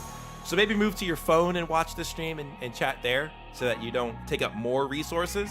So if you're watching this stream and trying to stream, sometimes that can be a very bad combo. YouTube on machines that are not like, I guess, configured to run the best or configured for efficiency, they will use up a lot of resources, and you might find that out looking at the activity monitor. So just make sure anything that could be bogging down your system is closed out, even overlays in OBS. Just get rid of them, hide them for right now until you can troubleshoot this issue fully. But yeah, test out Streamlabs, let me know how things go. All right, what other questions do we got in the chat here?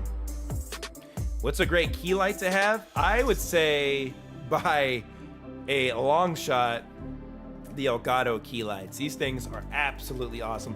It's literally what I'm using right now for my stream, and I I can't recommend anything better. Like the amount of control I have is just absurd, and the fact that I can pair it with the Stream Deck to control it even further, like single clicks of a button, is freaking sweet. Like I love the Elgato key light, and it's this thing here. It's definitely a little bit on the expensive side, but it's definitely my #1 recommendation for lighting. For the longest time, I was using the UV size ring light here, and it's a good price, you know, 35 bucks for lighting, and it served me well, but it doesn't have as much control as the Elgato key light does. You can also get key light airs. They're a little smaller, but they don't distribute as much light out.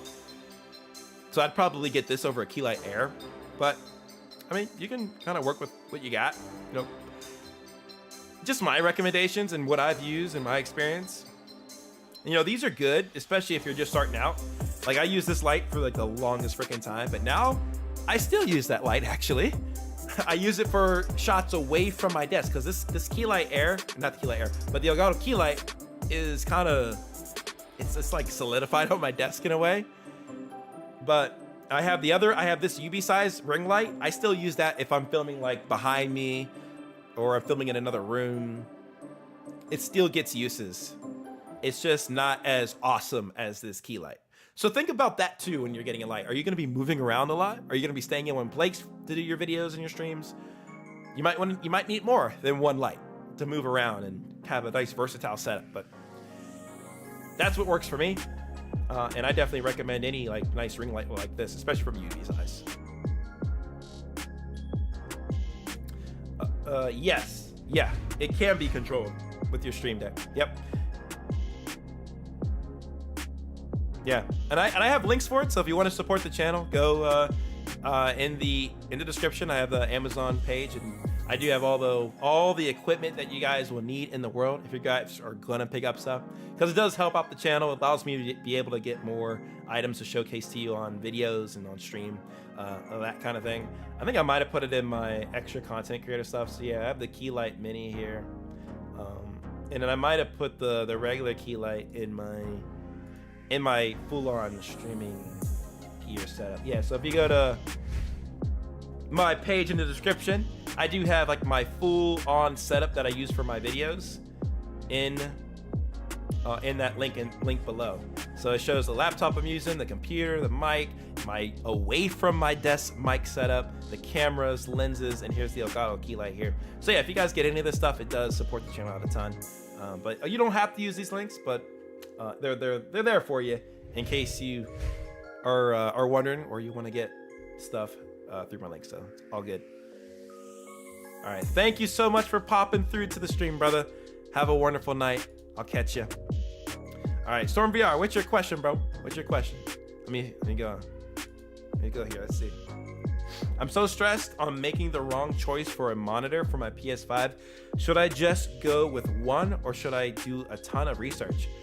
I mean, I don't think you need to do a ton of research at all. It depends on what you want. And if what you want is just a solid, nice 1080p monitor, I mentioned it a little bit earlier in the stream today, but I highly recommend Kuri. You can get a 24-inch monitor here. You'll be able to play your games in 1080p at 120 hertz, and then you'll have a 1 millisecond response time. This is an awesome buy for the price. 116 bucks, and you're gonna have amazing gaming features and, you know, not be at a disadvantage when playing online, because you're not gonna be playing at 60 anymore at 1080p. You're gonna be playing at 120. So that's like when I experienced 120 for the first time, I was like, how the frick did I ever play in 60? Like, this is so much more smooth. So I highly recommend this monitor here. I don't think you need to stress about it. Like, just get something that works depending on your needs. And I'd say for the majority of people, this would fit most people's needs. And it'll work with any capture card you pick up too. Well, with the newer capture cards, not all capture cards, because 120 can't be passed on like older cards. But if you get like anything that was released in the past year, you'll be able to use this monitor with it. So something to keep in mind as well. But yeah, I don't think there's any reason to stress about it. I think that's a great choice. Kuri has several great options. I own a Kuri monitor myself right behind me. It's been fantastic. Everything else is gonna be more expensive, whether that's by LG, even BenQ. Like, they're all gonna be more. So I think you can't go wrong with a nice Kuri monitor. Like, they've been doing so well. I've had other monitors that even cost more than these Kuri monitors, and they get like the line in the middle, and it's just like, what the heck? I guess I spent all this money on this monitor and I'm gonna have like a streaky line. Crazy. And it has like a high response time too. Nuts. No thanks.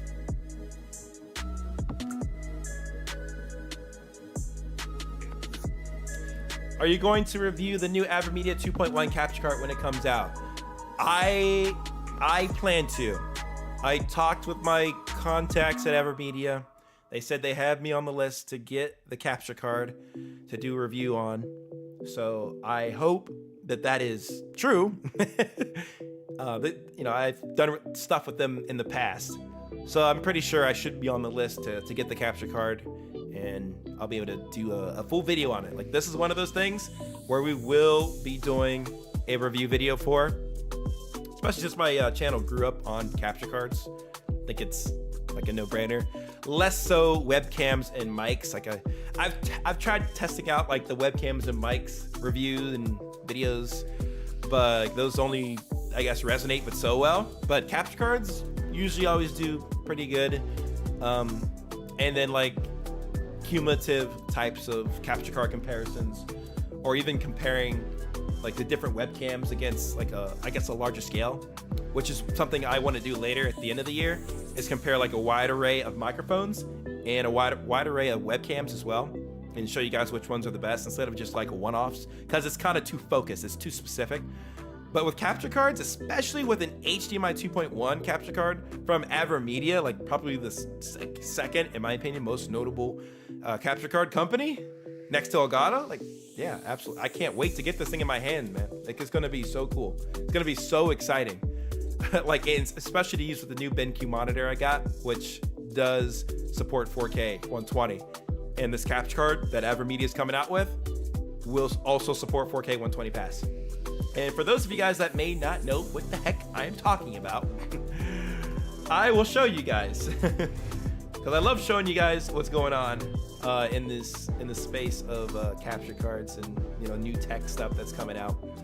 So for those of you guys that are not aware, AverMedia is coming out with a brand new capture card. It should be coming out sometime at the end of this month, but it is called the Live Gamer Ultra 2.1. You can capture in 4K 60, and you can play your games up to 4K 144 hertz quality.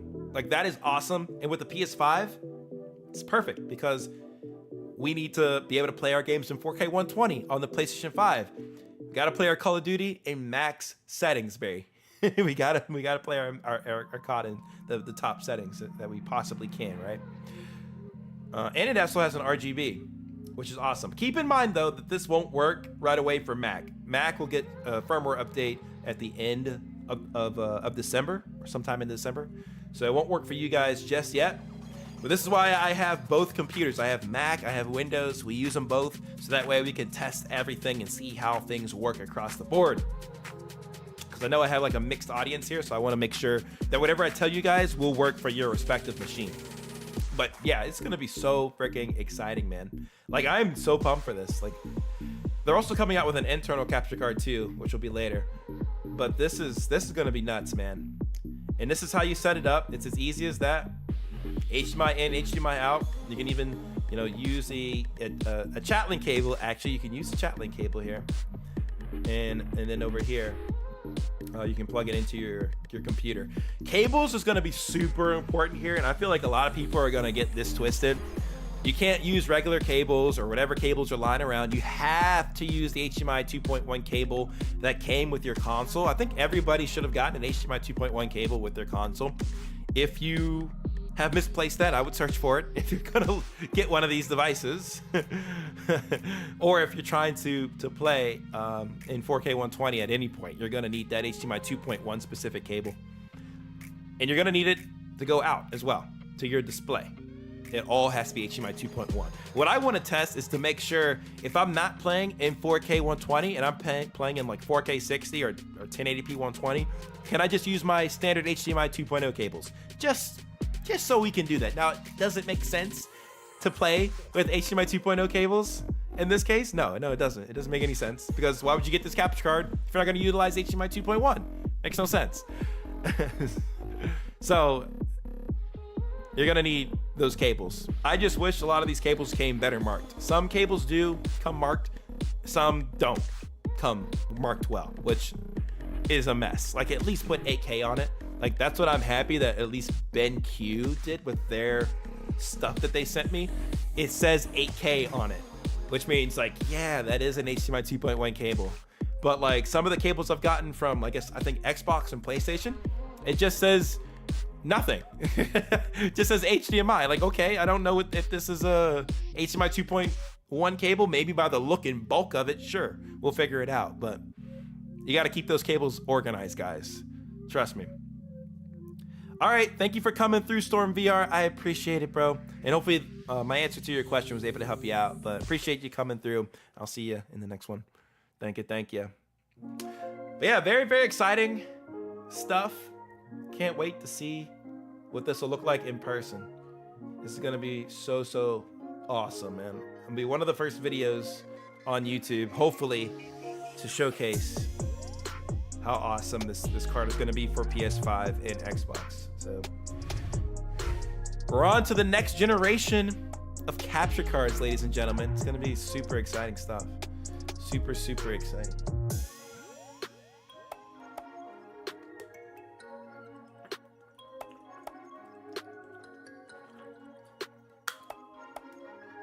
All right, Lee Ray has a question. They say, I have a Yeti USB setup to my PS5. I have adjusted the gain and the background noise is still a thing. Any ideas? You're using it with your PlayStation 5. How far did you adjust the gain? Because on these Yeti mics, I've noticed that you have to almost, it's like weird, but you have to almost put it to as close to 0 as possible. Like, not at 0, not like all the way to the end, but just a little bit twisted to the right, but not much at all. And you're gonna need to be close to this microphone. So if you're all the way back, don't be this far back, bro. Don't be this far back to the microphone. It's a condenser USB microphone, which means you need to be up in the face of it. So make sure you really turn down that gain a lot. I mean a lot. A lot. And then twist it up just a smidge. Maybe like a 5 centimeters. Yeah, that might be too much. I don't know. Just a little bit. And then test being close to the mic. And that should alleviate the majority of the background noise. You'll have more control over the Yeti mic if you had it plugged into the computer, because you can adjust the noise suppression levels on it. Like, you can add filters to the mic. But on PS5, at least have that gain turned down as much as possible and be close to the mic, and that should fix your issue there.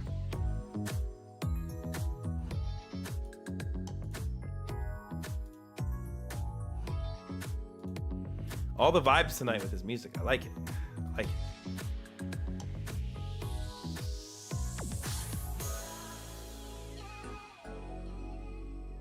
I have H60X with MacBook and PS5, but lose frames. Should I just wait to get this one? No. No, I would not wait on this. I would not wait on this capture card, because it literally won't work with Mac at launch. And they've made that clear. They should have put that somewhere. Yeah, right here. Mac OS support will not be available until the end of 2023. Yeah, so I would not get this. And this device requires even more out of your computer. Like, you're gonna need a better graphics card. You're gonna need a better CPU. Even the laptop's gonna need to be better. You're gonna need a lot more power for this sort. So if you're lagging on the H60X, there's no way you're gonna get this to work even when Mac support does come, which I will test. I think I'm gonna do a video on it, especially if you guys want it. You know, whenever this works with Macs, because technically there's no HDMI 2.1 cards that will work with Mac until this is updated, unless we hear something from Elgato. Maybe Elgato's working on something behind the scenes and they're just gonna drop a bomb on us like any day for an HDMI 2.1 card. Like, that'll be sick. That'll be sick, especially if it works with Mac and everything. But no, I would not get this if you're on Mac right now. Don't do it. Don't pre-order it. Just wait until you hear what I have to say. Wait on this, my friend. Do not do it. If you're lagging, I would first, and I've kind of said it a few times this stream, but I would first just test your card out in the 4K utility software. Well, actually, Mac doesn't have 4K utility software, and the H60X doesn't support anything for Elgato. That's crazy. So you can use QuickTime. QuickTime is another option you can use with the H60X on Mac. You can see how things are looking there. See if it's only lagging in OBS. See if it's lagging also in QuickTime. Because I don't know what your specs are. Because if it's one of those dual core machines from Mac, this is gonna be like really rough with any capture card, and you're gonna have to like tune down your settings to like 720p on those dual core machines like that. Like when I tested this on a dual core machine, my picture was just ripped apart. Like it was terrible. It didn't even work for me at all. I just sent the Mac back. I'm like, yeah, I'm not testing this Mac on any of these capture cards because you need at least a quad core machine. So if you need at least a quad core machine, preferably with dedicated graphics, but it should still get you some decent quality if you're on a quad core. Dual core I wouldn't recommend, but at least if you're on a quad core, if you're in your settings, you can go in here, go to output. If you only have the X264 option, especially if you don't have a dedicated graphics card, don't pick any encoder, other software or hardware encoders. It's not gonna work. Just use X264. CBR, you can start it at like 5,000. And then if you're still having issues, work your way down. CPU usage preset, I would just keep that at very fast. But again, if you're lagging there too, set it to super fast.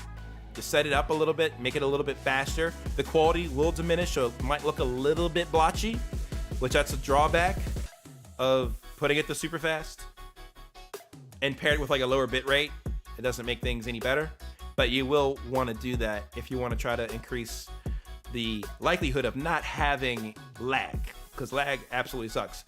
Those are really the main settings you're going to want to pay attention to if you're using X264. Other than that, you should be okay. If you're still having issues, like I said, just decrease your bit rate by like intervals of 500 from 5,000 until your issue's gone. That would be your best bet, my friend. Yeah, no problem, bro. No problem. Happy to help answer your question there. I know things can be tricky, but definitely don't get that capture card. Do not get that new capture card. I will let you guys know for the Mac side if you should be getting this capture card, because we're not even going to have a firmware update for it to support Mac until much later in the year. But we will see how it works on Windows, and I'm excited to test that out. The other thing I forgot to mention about this capture card is that, can we really say it's true HDMI 2.1 when we can't pass 8K 60? Can we really say? I mean, I guess you could say it's still technically HDMI 2.1, but look at this. Max pass-through is 4K 144. A true HDMI 2.1 fully capable device would support 8K 60. That would be taking advantage of the full spectrum that is offered for the HDMI 2.1 technology. This is like a partial iteration, partial capture of what we can do. And I think, honestly, it's good enough. It's good enough. Like, think about it. How many people, even in this stream right now, are running an 8K 60 TV? If you are, I'm absolutely jealous of you. I'm absolutely jelly. But for the majority of people, like, how many people are actually running an 8K 60 setup? That's nuts. Look, at Streamlabs bot is in the house. Look at that. Streamlabs is here. He's hanging out with us tonight. That's good. Welcome to the party. But seriously, guys, who's using AK60? Anybody here using AK60? Please let me know in the chat. Like I'll be jelly, but that's crazy if you're using AK display, man. Like I don't even know what I'd use with that. I guess a very stacked gaming PC. like with a 4080 in it or whatever. Something crazy, or a Threadripper CPU or what. I can't. So, man, that sounds like a $10,000 setup right there. But yeah, you can use AK there. No, just a 3090. You can, yeah, I guess you can use, yeah, AK can work with 3090, right? Maybe. I'm seeing it more in the 40 series, but you can probably get it to work in 3090. I'm sure. Yeah, 3090 is a beast. I don't see why not. Should do a GoXLR setup video. Yo, GoXLRs are out the door. I did a little bit of a, I talked a little bit about this earlier in the stream, but like they don't even have real support anymore. And this is like a very old piece of tech. It's not old, not super old, but it's on the older side of tech, and a lot of things have either kind of downsized in their for what they offer from like a mixer or interface capability, like the Elgato Wave XLR. It's so compact and small, and it does everything that I need to do from like a streaming perspective. And even this Elgato Wave microphone here does everything that I need to do outside of a GoXLR. Like if the GoXLR folks would send me one, then sure, I might like integrate it within the video. But like I haven't heard from them, and I'm not gonna go out of my way to do a video on something that is years old at this point. It's just, I'm trying to look forward to like the newer stuff that's coming out. So maybe if a new GoXLR comes out, which I don't think it's going to happen because they're literally kind of closing shop, it looks like they're passing off updates to another team or group. Who knows if there's going to be even any real updates. I haven't heard anything new about that. If any of you guys have, please let me know. But like, it's just something that's losing support. It's an older device. Yeah, it's not something that I'll look to do a video on, unfortunately. But I mean, there's going to be newer stuff that comes out. So any new stuff that's kind of like that, that's like a challenger to what GoXLR offers, I'd be totally down to review. There's actually one device, I think it was the Rodecaster, the Mini. That was one device I wanted to review, and Rode reached out to me. They're like, yo, you want this device? And I was like, yeah, send it over.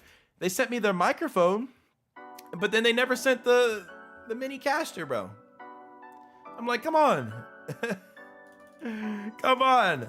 So I do want to try to probably make a little bit of content around their mic, which I am so impressed with their microphone, guys. I am, like, I'll show you the mic that I got here in a second. I am very impressed with it. But more on that in a second. This is what they said they're gonna send to me. I'm still waiting on it. I followed up with my contact from Rode, and it's been crickets. But I have gotten the mic, which is cool. But I'd love to get this. I would say this would even be a decent alternative to the GoXLR. Does it do everything that a GoXLR can? Well, maybe. I haven't gotten to try this yet. It might. But this is another viable option if you're trying to move away from GoXLR and you want something new and fresh. This is definitely that new and fresh thing, for sure. And it's great. And you can even use it as a capture method. It appears like an actual capture card.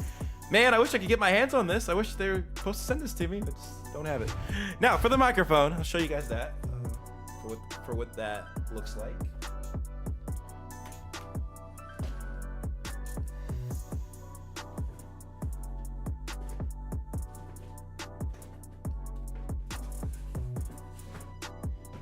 There's something very special about this microphone, honestly.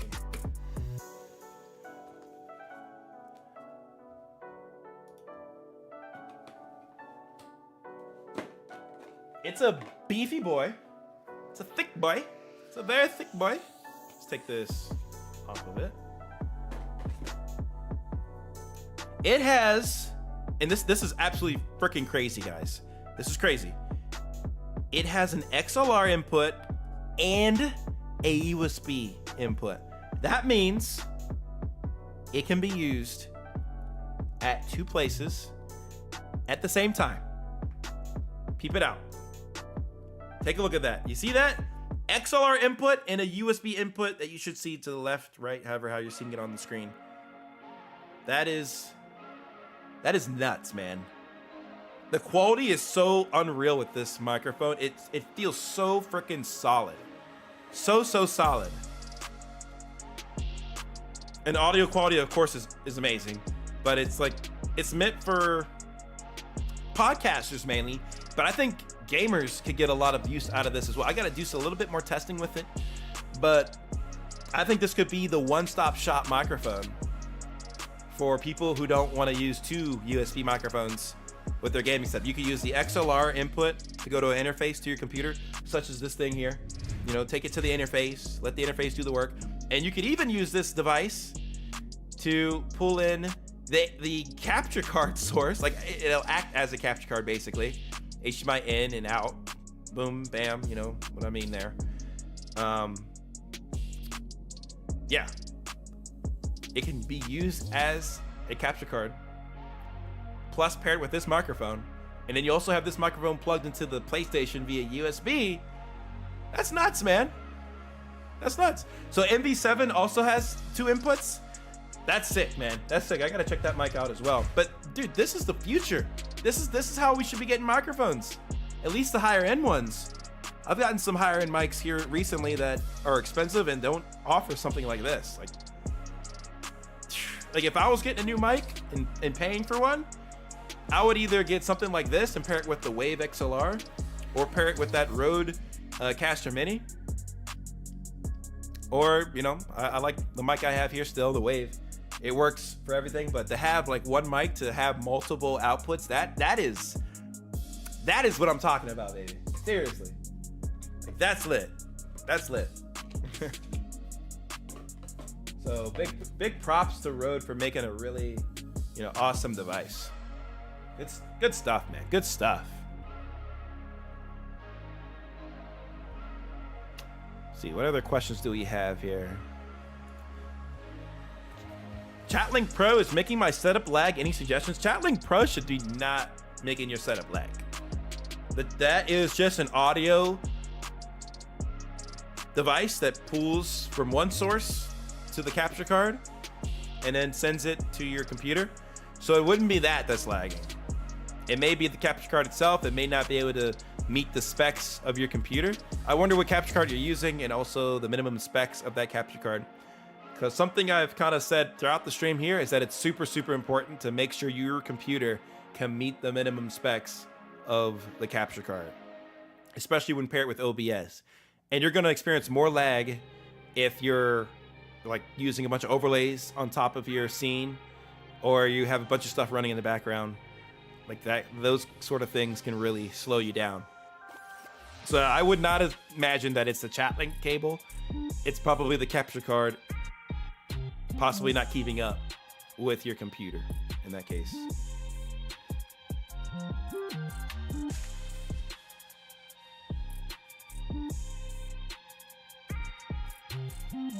All right, King Goku 56 says, I am using XR1 Pro with 2016 MacBook Pro and PS5. I am experiencing frame drops and high CPU usage.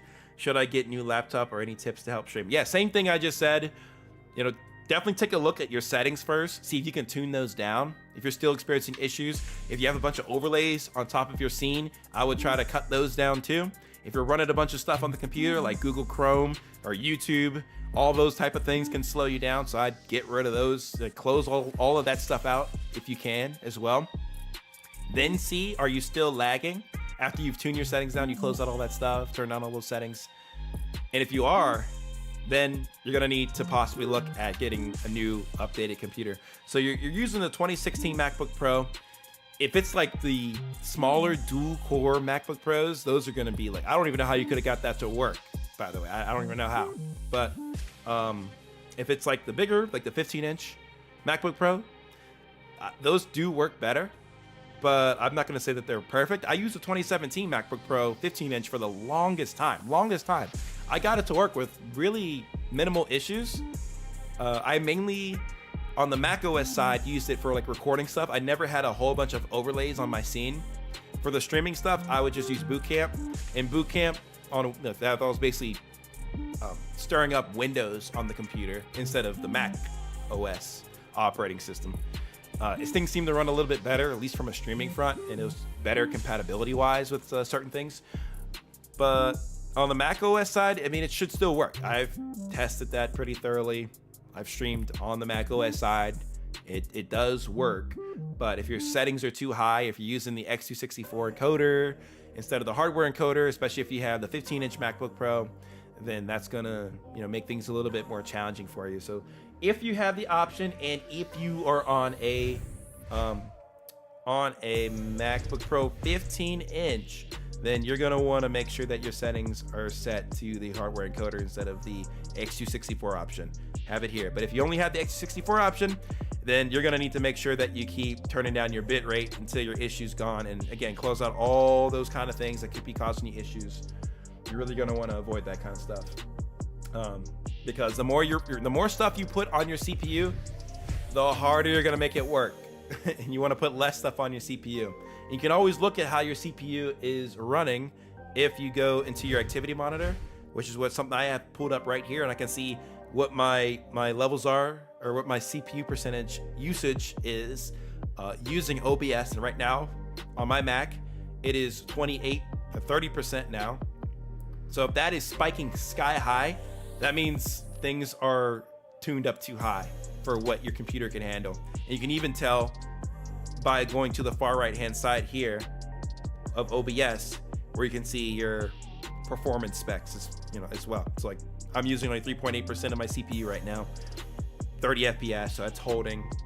And if you look to the far left side, if you look down here where my cursor is, that's where you're gonna get the encoding overload. So if your settings are too high, you're also gonna get the error thrown there. So my recommendation, especially if you're on 15-inch MacBook Pro, just be on the Apple hardware encoder, or you're using your AMD hardware encoder. Just use that, not X264, unless you don't have the dedicated graphics card. If you don't have a dedicated graphics card, which means you're on a 12 or 13-inch MacBook Pro, then you're gonna have to go with X264 and just keep tuning your settings down till the issue's gone. Just gotta keep tuning it down. Keep tuning it down, my friend. Keep tuning it down. But eventually, I would recommend getting a new laptop. I just updated my stuff about 3 months ago? 4 months ago, maybe? 4 months ago now. I got a new MacBook Pro M1 Max. This thing is an absolute beast, especially for anything that is Silicon app based, not Intel based. Silicon app based, which means it's built for the M1, M2 chips, and only silicon based Macs. And then I also got this Intel Nuke mini computer that I have next to me here as well, which I can show you through my webcam over here. We got that bad boy right there. I got that Windows PC, so that's been really doing wonders for me. So that has made the streams a lot better. Things have just been running a lot smoother. So sometimes it is time to upgrade, and I have to say that a lot of the newer pieces of hardware that's come out are really well optimized. They're very good pieces of equipment. So for streaming, you're really gonna have no problem on these newer generation components. So, that could be, you could be looking at a 10 series graphics card from NVIDIA. I'm on a 20 series here. It's great. Just all these computer components have run really well. I really just can't complain about them. Like any of this newer recent stuff, and it's becoming cheaper to get this stuff too, which is awesome. Because a while ago, you'd have to spend so much money to have a decent stream PC just to be able to run like 1080p 30. And I'm glad those days are in the past, which is nice. But yeah, hopefully that's able to help you out there a little bit, bro. Maybe not the answer you're looking for, but hopefully you'll be able to get your settings right and to get things straight. So you're using a dual core. I am shocked you're able to get anything to work on a dual core, man. Dual cores, they're just not even meant to be used with capture cards. It's especially any of the newer recent ones in the past 4 or 5 years. Like, it's always recommended by the manufacturer to have a quad core or better, which is why I had to return the dual core I got a long time ago, like in 2017. I got it just to see, like, oh, can I get away with using the capture card on a dual core? No, it did not work. It didn't pan out well at all for me. So that thing had to go back, and go back quickly. And I had to get a quad core machine, which is what I was using for the past like 6 years. And it was great. It ran everything that I needed to run, and it had the dedicated graphics on it. Those dual core machines, they don't even have a dedicated graphic card. It's like just a web browser machine. Like, yes, it runs great for, you know, your typical Mac apps and surfing the web, running, you know, looking at watching videos and all that kind of stuff. But like for streaming, that's a whole nother ball game, especially if you're using capture cards. You got to have something a little bit more powerful. Sounds if my laptop's going to take flight, bro. I know the feeling. I know the feeling, dude. God. A lot of people in this stream, you know, some of the folks that have been around for a minute, when I was like doing a lot of gaming streams on this channel, like y'all could hear the fans like revving in like behind the microphone. Like, it was crazy. Like, it would get so loud. Like, I wonder how loud it is now. God, it's quiet. You don't know how shocking that is to me. Like, God, it's quiet. It is quiet. It is quiet in this room. Oh my God. Dude, it never used to be like that. It never used to be like that. When I had my 2017 MacBook Pro, like, man, this thing was just a jet engine. It would just went shh, so freaking loud. But now with this M1 Max computer, the fans never kick on. They never, ever, ever, ever kick on. And even with this computer here, this Intel Nuke, the fans never really kick on when I'm using it. And usually the fans kick on at night when I'm resting, which drives me freaking nuts. I'm like, I'm not doing anything on this computer. Why is the fan turning on? Do I just have to turn you off? Do I have to just turn the computer off? Come on. Why are the fans going? It's like, stop. It's so annoying. But when I'm using the device, no fans are running. Like, okay, that makes no sense, but all right, sure. Crazy stuff, dude. Crazy stuff. But yeah, I'd honestly recommend upgrading when you can afford it, you know, and when it makes sense. Like,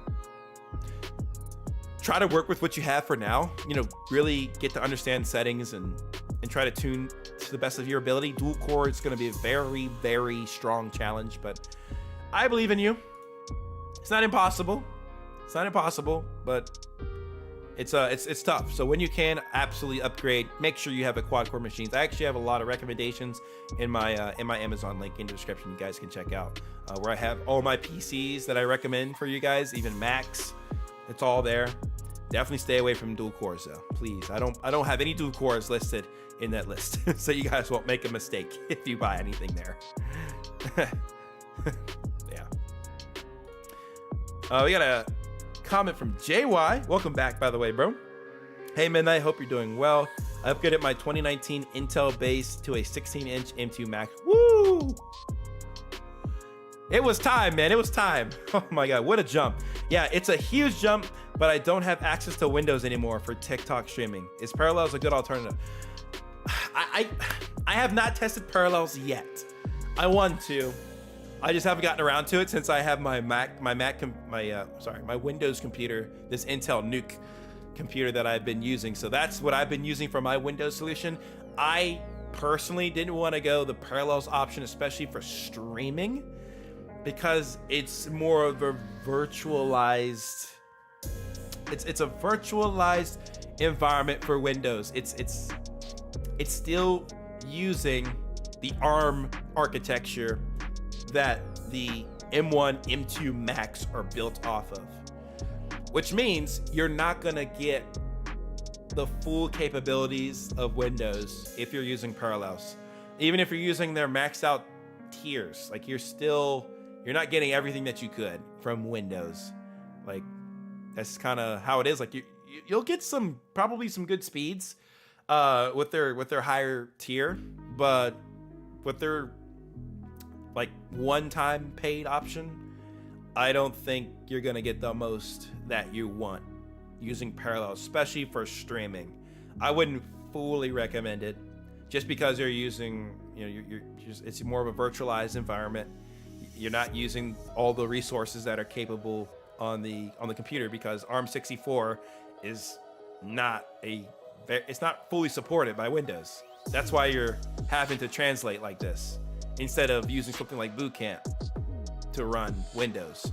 That's why it worked on the Intel-based machines, because it's Intel. Intel works with Boot Camp and can work, you know, through Boot Camp to get you Windows. But the silicon-based chips, Macs, using the ARM64 architecture, is not built for Windows. That's why you have to use parallels, and you're not going to get the greatest of results all the time using parallels. It can work to a point. It can work, especially if you're not doing anything too intense, but it's just like a cost, especially for the higher tier of parallels, that you're going to have to keep funneling money into. And my decision-making process for this is that, like, if I'm going to put in that money, like, on a monthly or yearly basis, I might as well just get a computer I know is going to last me, like, for probably at least 8 years. Like, this 2060 graphics card, Intel 11 Nuke, man, like, it's gonna not crap out on me for streaming, unless like a component goes bad. Component goes bad, okay, well, kind of screwed, I guess.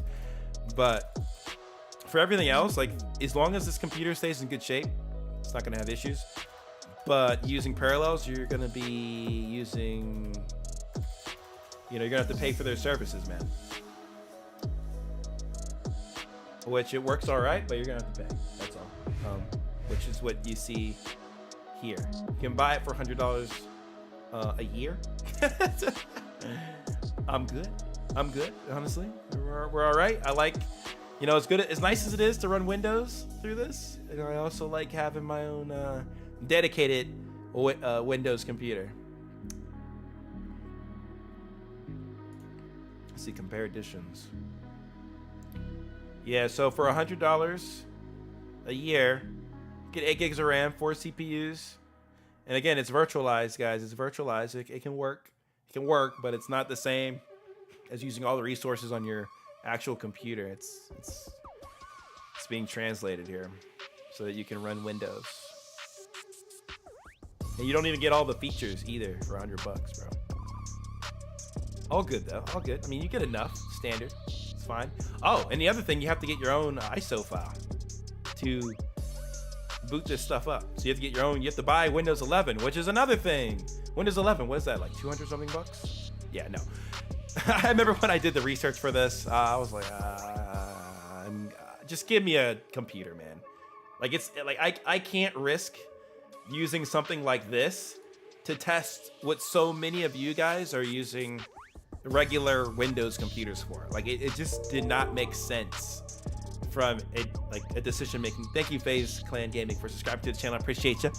It didn't make sense from like my YouTube business perspective to run something like this. Like, it's like, no. But like, I would like to test it hands-on to let you guys know how good it actually works for streaming, but I just have my doubts that it's gonna be like flawless. I'm sure there's gonna be some quirky issues, but maybe, you know, if enough of you guys want to see this, I can definitely buy it to try it out and let you guys know. So yeah, let me know if you guys want to see something like this. Yeah, there is a free trial. We can test this live on stream right now, but I'm not gonna go all through that right not right now. Yeah, you guys can test the free trial option out. Yes, test the free trial option is right here, and you can see for yourself if it works for your setup or not. I should probably do this. I should probably do the free trial, and I can let you guys know another time to see how well this thing runs. So yeah, I can probably use that, honestly. I just yeah, I don't believe this is gonna be like perfect. There's no way. But maybe it'll be okay. I'm not fully buying it right now. Is there any other way to is there another way to TikTok stream without the TikTok Live Studio that you know of? Live Studio doesn't support Apple systems. I used to dual stream on TikTok and Twitch for certain games. Do you have your stream key? If you have your stream key, you can use OBS and use the vertical plugin, and then you can stream through OBS, but you have to have your stream key. I don't know any other way without the stream key to stream without TikTok Live Studio.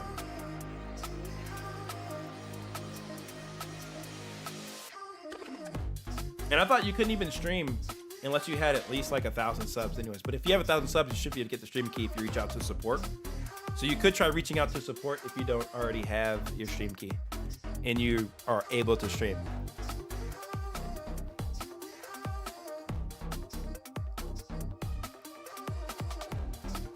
Hopefully they get support back for that.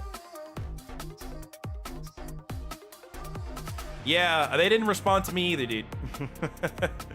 You can try to keep pressing them, but it's all on TikTok's end to get you that stream key. Like their stuff is like so controlled. Like you have to use their stuff, like their live studio, which is like an iteration of OBS, or you gotta get the stream key from them, which stinks. Like, come on, just give us a stream key, bro. Like, what's the big deal? Like, there's a lot worse things on their platform than giving some, you know, streamers who want to put more content out there in good nature. I mean, like, come on. Like, I wish they would respond to that kind of stuff. It's kind of nuts. If anybody knows in the chat, like, how to get through to them, like, definitely, like, let us all know here. But I've tried to reach out to them for stream keys. I've never gotten a response. I've never gotten any sort of response from them for anything. So, I mean, in your case, if you're on a, what are you on here again?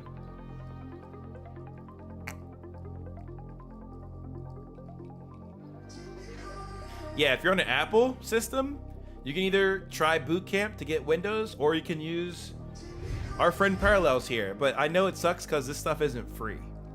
TikTok Live Studio is free. But this is at least a workaround to get you back on TikTok Live Studio until you can get the stream key, or until Mac comes out with their own TikTok Live Studio version.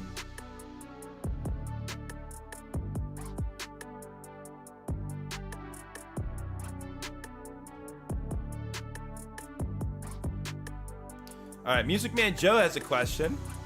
I plan on building my first PC over the next few months, but wondered if there was an affordable laptop that I could purchase somewhere that lets me record and edit Switch games. So, what is your price range for affordable? Because I've gotten a lot of varied answers for what's considered affordable and what's considered not affordable for some people. I can definitely show you the stuff on my page for what I recommend for people to get from a PC's perspective and laptop perspective. I have it linked in the description below. But I mean, I like a lot of the Asus tough gaming laptops. You can get ones as low as around $700 and higher.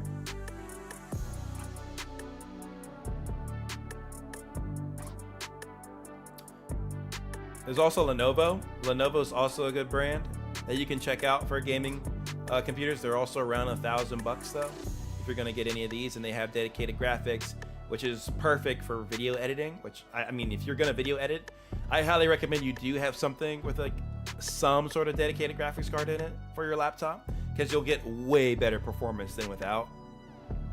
So yeah, Lenovo, these are good options in my book. I put them on my list after vetting them and looking at their specs and looking at their price. I think they're solid options that you can look at. Lenovo, so Lenovo, Asus Tough Gaming, I think those are all good options. And anything else? Yeah, Acer Nitro. Yeah, Acer Nitro's not too bad either. I remember putting this on my list as well. So you can go with one of these two. And these aren't too expensive either. It's on the cheaper end, so close to $700 again, you know, especially after tax. But you're getting a decent machine here. You have a 1650 and an i5 10th generation. Like, you're good, man. Like 8 gigs of RAM is perfect for video editing. You'll be good with that as well. So I would get something in this range if you're gonna be buying anything. So your price range would be around $1,000 is is what you're saying, yeah, then any of these, man, are good. Any of these. Acer Nitro, Asus Tough, and also the Lenovo IdeaPad. Those are solid gaming laptops you can get. And I know, like, just because it says gaming doesn't mean you can't use it for other stuff. Like, it's great for other stuff, especially for video editing. Like, it's perfect for that kind of thing. So definitely check out that list and kind of pick through what you might be interested in the most based off of what you're willing to spend. But if you're gonna spend $1,000, any of those laptops will serve you really well. They're from reputable companies, and you're getting good hardware components for the price for a laptop. Yeah, hopefully that is able to help you out, my friend. Link description below. You don't have to buy anything through those links, but if you want to support the channel, if you want any of those laptops, you know, feel free to use those at least as a baseline for what you can research and find on your own that you might want to get. Get some water.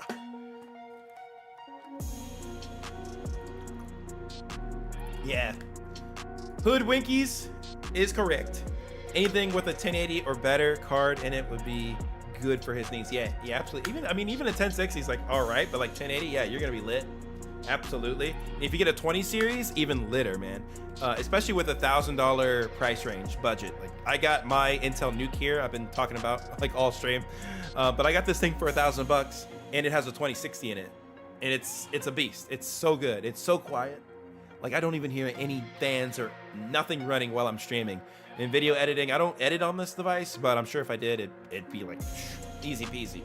Like 2060 is overkill for streaming and doing video editing, like in a lot of ways. But like, I love having the extra power and the additional options. So if you have the budget to go even further to get like a 20 series machine, go for it. Get an i7 or a Ryzen 5 or a Ryzen 7. Get one of those CPUs to pair with it, and you're good. There are laptops out there that do have that within the bracket of laptops that I was kind of mentioning to you. I can probably find you one really quickly here. Let's do i7. You can even do 16 gigs of RAM and like a 20 series card. Let's see what we get here. Let us see. Yeah, there's a little bit more expensive. Here. Maybe not so close to 1,000. The 10 series cards definitely fit into the laptops better. Like this one up here is definitely more expensive for Razer, but it has a 2080 Super in it and an i7. It's definitely a beefy machine build. I never understand why people would even want to go for these, especially if you guys are gamers and streamers.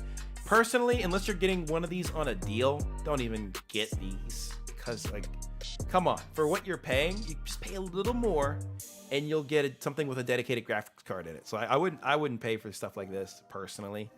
If you're trying to stream, like, especially if you're seeing this right now, like, spend your money better, put it somewhere else, get a dedicated graphics card.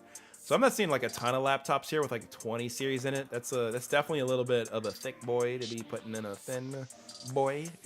Okay, I should not have said it like that. Oh God, why did I say it like that, bro? Okay. Oh my God, I've done it this time. This one has a 3060. Goodness gracious, that's good. Ooh, goodness. Yeah, there's a lot of good options here you can get for 1,000. Dell, I don't know about Dell now. I don't know if I fully trust Dell. Same with like Toshiba and all those. Like Lenovo, I do trust. Like, I've had overall good experience with Lenovo. This one doesn't look like a gaming laptop though. So I would just I would search up gaming laptop. Yo, what's up, Sob Ripper? Welcome to the stream, bro. I will look up a gaming laptop 20 series card and let's see what we get here. 1650s in this one. There's a 2022 model. This one has a 3050. We're just gonna skip the 20s, I guess, and then go to 36 here. So like, I trust Acer. Acer's been solid. Like I picked up an Acer laptop in the past and it's been really good. So I would go with this. Honestly, I would go with this. Definitely on more of the expensive side, but that's a beast of a machine right there, man. That's a beast of a machine, and you're gonna get all of your money's worth and more on something like this for editing. by far, maybe even too much, because like 144 hertz, you don't even need all that for editing per se, but it's a nice to have, definitely nice to have. So you definitely have a lot of options here, dude, within your price range. But yeah, I'd recommend this, and anything else on my page I'd also recommend as well. And like our buddy here was saying, Hoodwinks, you can get anything with a 1080 in it, or even with a 1650, 1660 graphics cards, or anything 20 series. Like you're good. 30 series if you want to swing it in this Acer 2022 laptop. Like you're good, man. You're good. You will be chilling, my friend. You will be chilling. Yes, Acer Nitro is nice. Yes, 100%. I used it briefly and then I returned it because I just don't need all these computers. But it was so nice. It was such a smooth machine, man. So 100%. Some dad things, he's on the money there. He's on the money.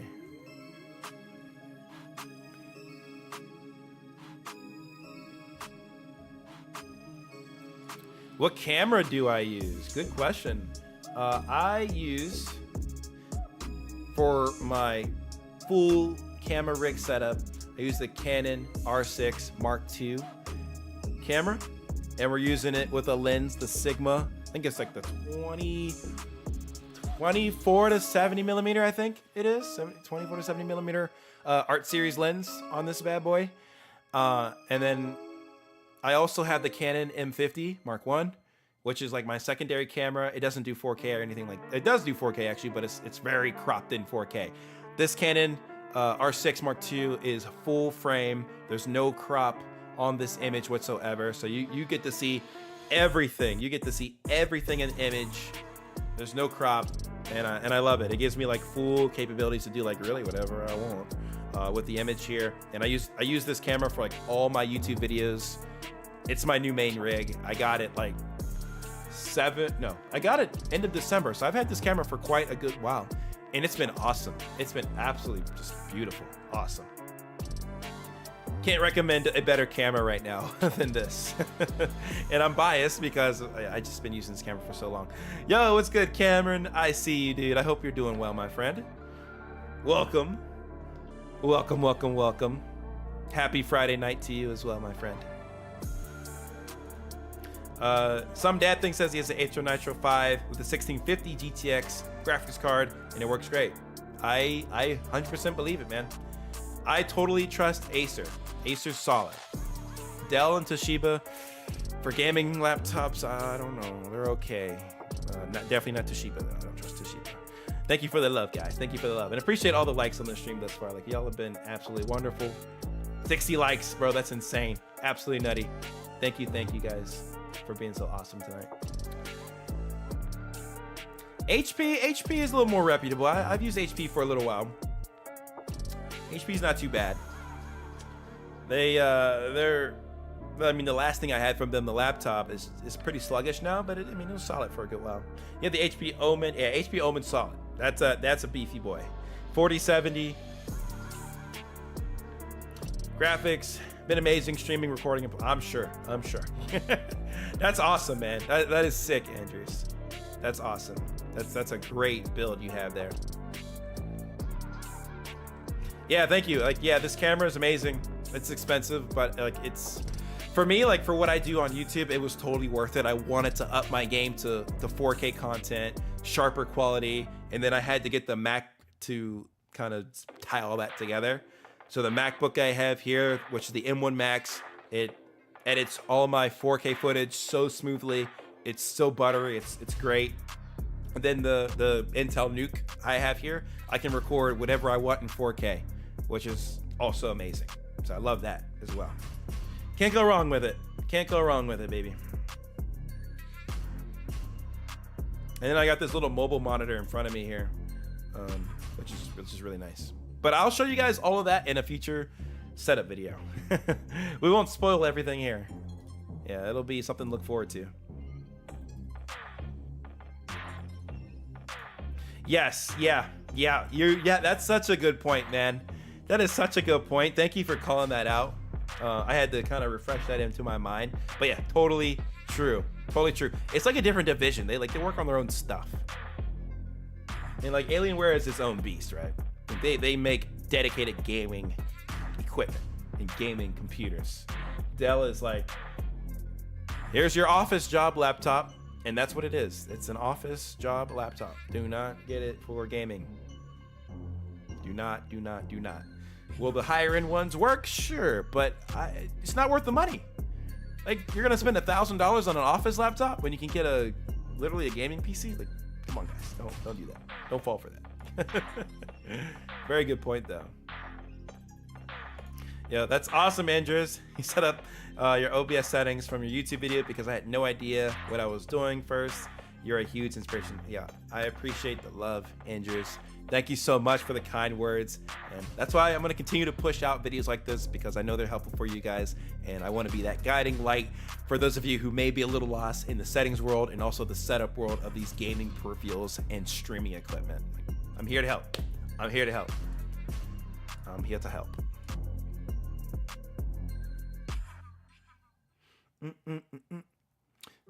What other questions do we have tonight, guys? What else we got?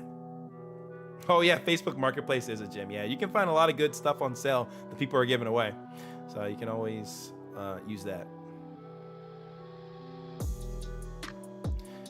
You can get stuff on a steal if you get it used. Like I'd honestly recommend doing that a lot. Like if you can get stuff used or get stuff unboxed, open boxed.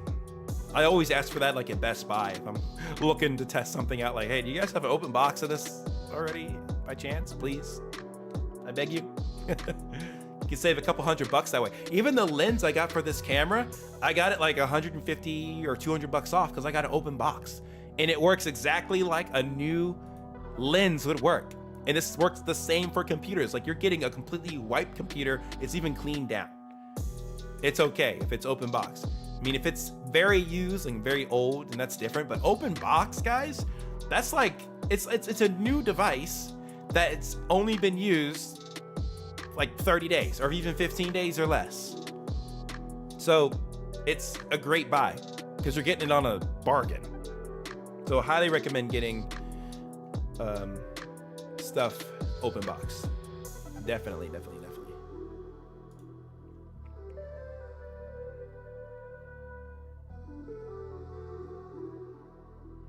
Question from Buckeye. He says, dual audio output PS5 fix? No, doesn't exist.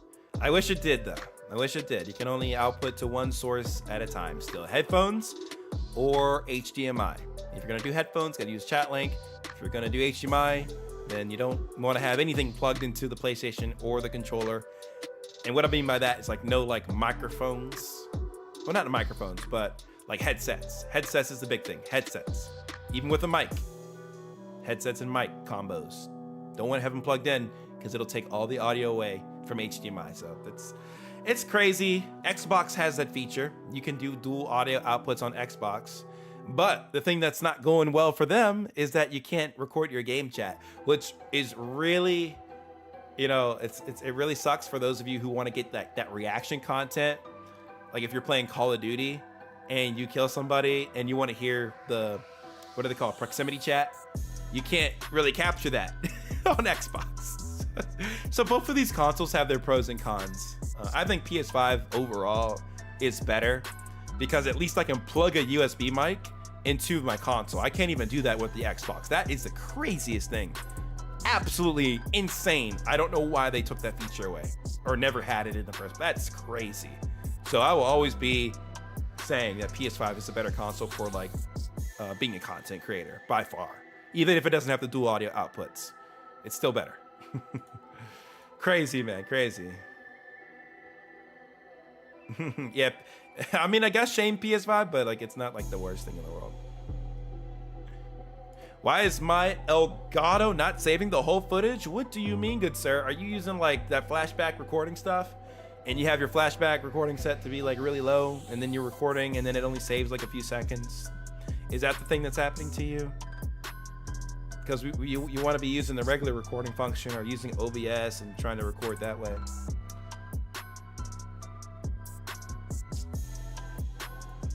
You said you have a PS5 connected to the Elgato, but it's not saving the whole footage. 6 seconds. Like if it's only saving 6 seconds, that sounds like to me like some sort of strange.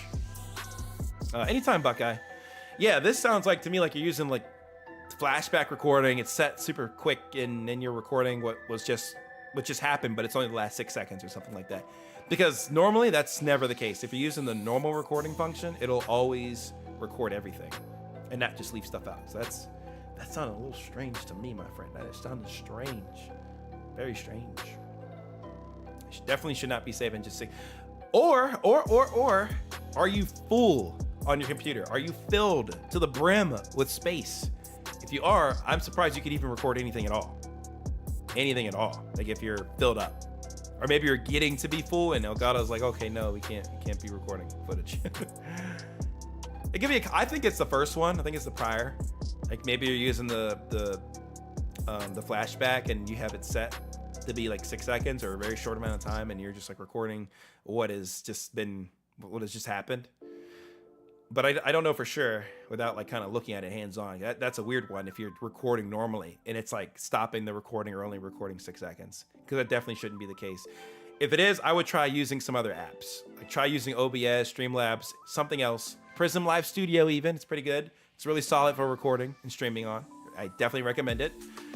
So try out one of those and see if you're getting the same results of recording 6 seconds. Like when you have these issues pop up, never just stick within the same tool. See if the same issues are happening elsewhere, because then you can kind of troubleshoot to see if is it an application problem, is it a settings issue, is it like the capture card itself, is something wrong there from a hardware perspective. Like you can kind of just keep narrowing the problem in until you find the issue.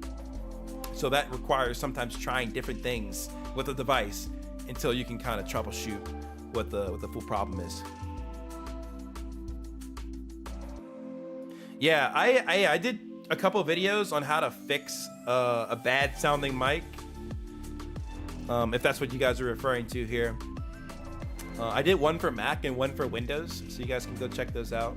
They are in my OBS tutorials playlist. So if you go in there, scroll down a little bit, there is videos on like how to improve your microphone quality. Those didn't get like a lot of traction, at least at first, because I don't know. I guess those videos I originally tailored them towards just being like microphone reviews and showing how you can improve the mic. But then I kind of twisted them around and just showed, hey, you can just make your microphone better. Add the EQ, add noise suppression, add noise gate. There's so many things you can add to your microphone for filters, especially in OBS Studio, to make it sound better, so that it's not just flat. The Wave, on the other hand, like you can add actual plugins and effects to the microphone within the software itself here, which is why I just love this thing, man. There's just so much you can do with it. It's actually insane. I actually have EQ on this. Do I have it muted though? I think I have it muted though right now. I'm kind of messing around with that EQ, so we got that turned off. But yeah, you can add your own audio effects right here, which is so nice, man. So nice. Love EQs, especially if you know how to use them right. They're really good to play with and make your audio sound so much better. Rio Eddie says, I'm trying to set up a second cam in OBS. Is there a way to add GoPro Hero 11 wireless? Also, your videos is always a go-to when I have issues. You're the real MVP. Yo, thank you, Rio Eddie, for your question, and I appreciate the kind words as well. So GoPro Hero 11 as a second camera. This is an interesting one. Let's see, because I actually haven't done this one myself. From like my initial thinking of this, you could probably stream it in wirelessly over Wi-Fi, I bet, and then be able to stream it into OBS.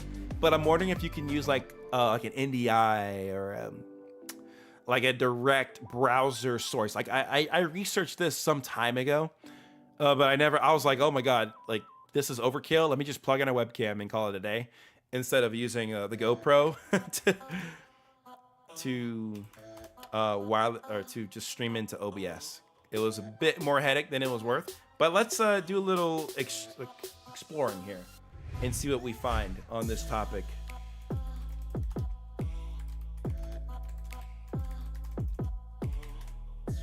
Let's see. OBS should have some documentation on this, hopefully. Handy dandy Reddit. 7.8 wirelessly. GoPro forum. Let's see. Let's check this one out. This is recent. We love recent, baby. We love recent. Okay, so this person says, hello everybody, trying to record further blah blah blah using GoPro 9 and 10 connected through cable with Mac, which I'm not sure about specs. Yeah, okay. So this guy says the Droid Cam OBS plugin and app let you connect your phone and get a high quality audio directly into OBS Studio like regular camera source. No need to. Yeah, so that's like the camera stuff itself, right? Connected. So with Droid Cam, you can bring in the GoPro source. What the heck? There's a lot to read on this page here. Let's see.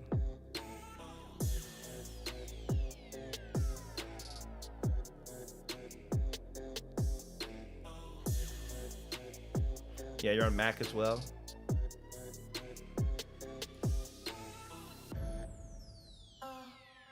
I was able to connect my GoPro to OBS via Bluetooth to my Mac. I was able to move freely on the stage to capture the church. Downloaded the GoPro app to my iPad. It has to be on iOS. iPad used as a capture card. Connected to GoPro camera to iPad. Oh my goodness, that's overly complicated. Goodness. I mean, it works, right? Because GoPro has an app. And you can look at your GoPro feed wirelessly that way. And then if you connect your phone to your computer, which by the way on iPhone to Mac, it's super easy. Just plug in the cable, the USB-C cable to Lightning. Plug that into your Mac computer, and you'll get a direct feed of your phone into OBS. It won't have audio, so make sure you have audio and stuff all set up on your own. But yeah, I mean that is an option. That is an option. Or you can even, screen mirror too to have everything be wireless, like with Duon or with Let's View app. You can use those to like bring in your camera feed that you're seeing from the GoPro. I'm really surprised there isn't an easier way. I thought there was some way you could do it without having to use a phone. That's kind of wonky. That's kind of wonky, guys. Yeah, I mean, I'd like to look at this a little bit further to see if there's any other possible course of action besides just using the phone. This guy's using VLC? Well, that's pretty cool. Hey guys, Steve here, and today I'm playing around with my GoPro Hero 7. And the one thing I wanted to do with this today is I wanted to set this up as a weapon to the GoPro RTMP server. And that's what we're going to use today, is that RTMP server. RTMP. And we're actually going to set up an RTMP server directly on our computer using free open source software. And the software we're going to be using today is Mona Server. Oh boy. This software is only about 5 megabytes big, and you don't have to install anything. This is why just an exe file that you start up, and then you can stream directly from the GoPro. So what we're going to do is we're going to go download the software from the internet. There's 2 different exe files. All you have to do is double click the exe. At the very top, it's going to connect to our Wi-Fi network. Okay. Mine is already set up, so it automatically connected. Next, we're going to enter the RTMP URL. This is going to be the address of the computer that is running the Mona server. If you do not know how to find the address of your computer, go ahead and open up a command prompt. Oh boy, type in CMD. Well, this is on Windows. This is not Mac. Config. So the Mona server probably isn't an option on Mac. Let's see. Yeah, this is Win. Yeah, it's Windows. So that's not a Mac solution, but it's a decent Windows option, which is cool for those of you guys on Windows. I would totally run this. I mean, if you feel like it. I think it's a little bit much I think a webcam is just easier to use, but I understand like if you guys don't have like an extra webcam and stuff on hand, you can use that. Yeah, very wonky sort of setup there that you'd have to run. You've been searching the last couple of days, no leads yet. Yeah, I mean, right now you can like screen mirror your GoPro coming into OBS. Oh no, I'm sorry. Screen mirror your phone that has the GoPro feed coming in to your phone, and then phone screen mirror to OBS, or screen mirror to your computer, and then you gotta pull in the feed from the screen mirror into OBS. Like it's like 4 different hoops. I know that there's got to be a better way to do that. There's got to be a better way to make that work. That's kind of crazy. Maybe let's see here, boys. So if there's something I'm like completely kind of like goofed on, let's see if Google Bard has a solution for us. I like me some Google Bard. So let's look up, how can I use my GoPro Hero 11 wirelessly? GoPro Hero 11 camera wirelessly in OBS Studio on Mac OS. See what Google Bard has to say. Because ChatGPT is not going to have the most recent sort of information, so maybe there's something a little bit more fresh and new we can get. Oh my, look at this. Unfortunately, there's no way to use your GoPro Hero 11 camera wirelessly in OBS Studio on Mac. Wow, what were all these forums talking about? Bunch of gibberish, bro.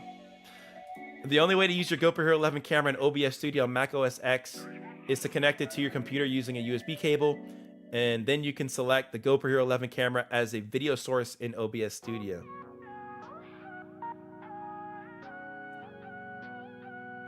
Can that work though? Connecting the GoPro to your computer with the cable and then turning it on? That has, I mean, I haven't ever gotten that to work. I've been able to get my files out, no problem, sure. Maybe that, I don't think that can work. That doesn't make sense. I've never seen that work. But you guys can try. You guys can try that out. I have a GoPro around here somewhere that I can try that out on. Where is my GoPro?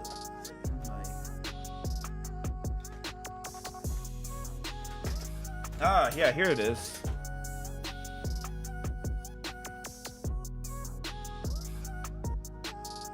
Yeah, that works, but drains battery, right? But I mean, it's plugged in, but it sounds like it's not holding the charge. Yeah, I have a GoPro here myself. This is a Hero 8. Man, you guys have some that nice tech. GoPro Hero 11 is nice. Yeah, it does drain the battery, but like it's gonna drain anyways, regardless. But I guess if it's set up wirelessly, you can have it plugged in. It's just like the charge doesn't keep up with the stream using the GoPro plugged into the computer. It doesn't keep up. Wirelessly, I don't even know how that could keep up either. So that would take like a full-on test. But I guess, yeah, in the meantime, dude, have it plugged in that way, or you can use the wireless option, like I said earlier, but you have to go like through 4 different hoops to get it to work, which is not ideal. And I guarantee you there's probably gonna be some latency in your like camera feed, which is not ideal either. So I would say wired is always gonna be the way to go, and just work with it as long as you can until the battery dies. But wirelessly is like, it's just not a viable option right now. And Bard has confirmed our theories here. Bard has confirmed our horrors. Yo, thank you, Razor. I appreciate it, bro. Thank you. Yeah, pretty much digital camera setup. You gotta plug things in. This wireless stuff isn't fully there yet. I was trying to get my wireless camera to work on stream today, the Epoch Cam, which has always been trusty and reliable for me, but like today it wasn't working. Like it just says trying to connect to the computer. That's all I'm getting. It's not working at all. So I don't know what's going on there. I mean, I haven't changed a single thing, but it's not working. So I can't get my phone camera to work today. Maybe another day. Some days are better than others for this wireless stuff. You know, it's just the way it goes. It's the way it goes, my friends. The way it goes. Any recommendations for a desk? I like this one. I know Secret Labs came out with some new desk, but they're not cheap. But they're very nice. They're very, very nice. Let's see if they put them up on Amazon. I do not see them here. I don't see them here. They don't want to share their stuff on Amazon. Yeah, let's take, what's it called? A Magnus Pro. Goodness, this desk is a beast. So I would recommend this desk, but it's beast mode, man. This thing is crazy. and I think when I looked at the price, I was shocked. But it is really nice. There's RGB lighting on it, and it's adjustable. You can adjust for your height, which is really nice. Very versatile in that manner, but the price was a little crazy for a desk. It's $800 for the desk. If you want the big one, $950. So that's a little insane for a desk. So I have some other options that I put on my page that I would recommend to you guys, which is a little more, I would say, viable, and a little less like shocking, I would say. Let's see, where did I put these things?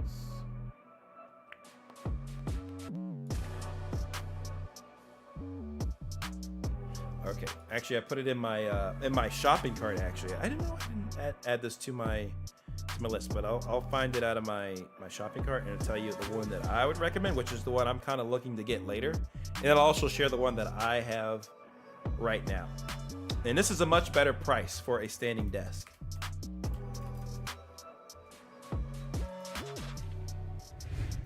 So I would look at the brand Smug. I think that they're pretty good. So it's these right here, I think, and I feel like they're made for gamers and also people who are like just productivity people. Like you have your nice headphones mount, stand there, and it's also a standing desk. A lot of nice desk real estate as well. So at a 40 by 24, not bad at all. Or you can go all the way up to 63 by 24. I like a nice 55 incher. I think those are pretty nice. And they also come in a lot of different colors here. So this is what I'm looking at personally for when I get another desk.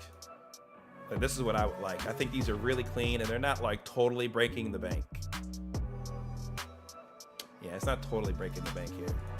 The desk that I have right now, let's see if I can find it again. It's a pretty standard desk. It's like this desk, but I don't know if it's like the Halter brand. Might be a different brand. It's been so long since I bought this thing, so I don't fully remember. I think it's like a 55-inch desk, but it's not standing. Like in hindsight, I think I would have paid for like a standing desk. It might be, maybe it's this one here. It could be this one. This might be the desk I have currently, but yeah, it's not like the most versatile. It's pretty just standard. And one thing I don't like about this desk is that it has like these bars just slightly under the desk, like to the left and right sides of the desk. I don't know if this is the same desk that I have, but it's very similar to the desk that I have. And I don't know if I put it in like the stuff I own section. Maybe I did. Let me see. Maybe I did. See more. No, that was crazy. I didn't put my desk in my list of items. But it looks like this. Problem is with those bars there, it's hard to clamp stuff to the desk. So I would much rather get something like this because I have way more real estate under the desk to put stuff. Like I don't have bars like blocking me from putting like microphone stands and lighting equipment. Like I don't have those barriers. So I like this standing desk personally. It's what I would get in the future. So yeah, standing desks are the way to go. Creighton's on the money with that. He's 100% right. Standing desks are the way, my friend. They are the way. Yes. Alrighty, guys. I think that is going to do it for today's stream. Thank you guys for so much support. Thank you all for all the likes. Thank you for everybody that popped through today. I really appreciate it. This has been a lot of fun. You know, I hope to do one of these again in the near future. It's been like a few months since we did a setup help stream. So if you guys want to see more, please continue to like up these streams, show your support on these, and we'll definitely continue to do more of these. And if you want, join the Discord server. It should be linked in the description of this stream. Join that up, and you guys can throw any video ideas at me, or you can even send in your own setup help questions if they do come your way. We have a whole section dedicated to that. I am logged out of here currently. Let me go back and log in, and I'll show you guys the channel that you guys can put your stuff in.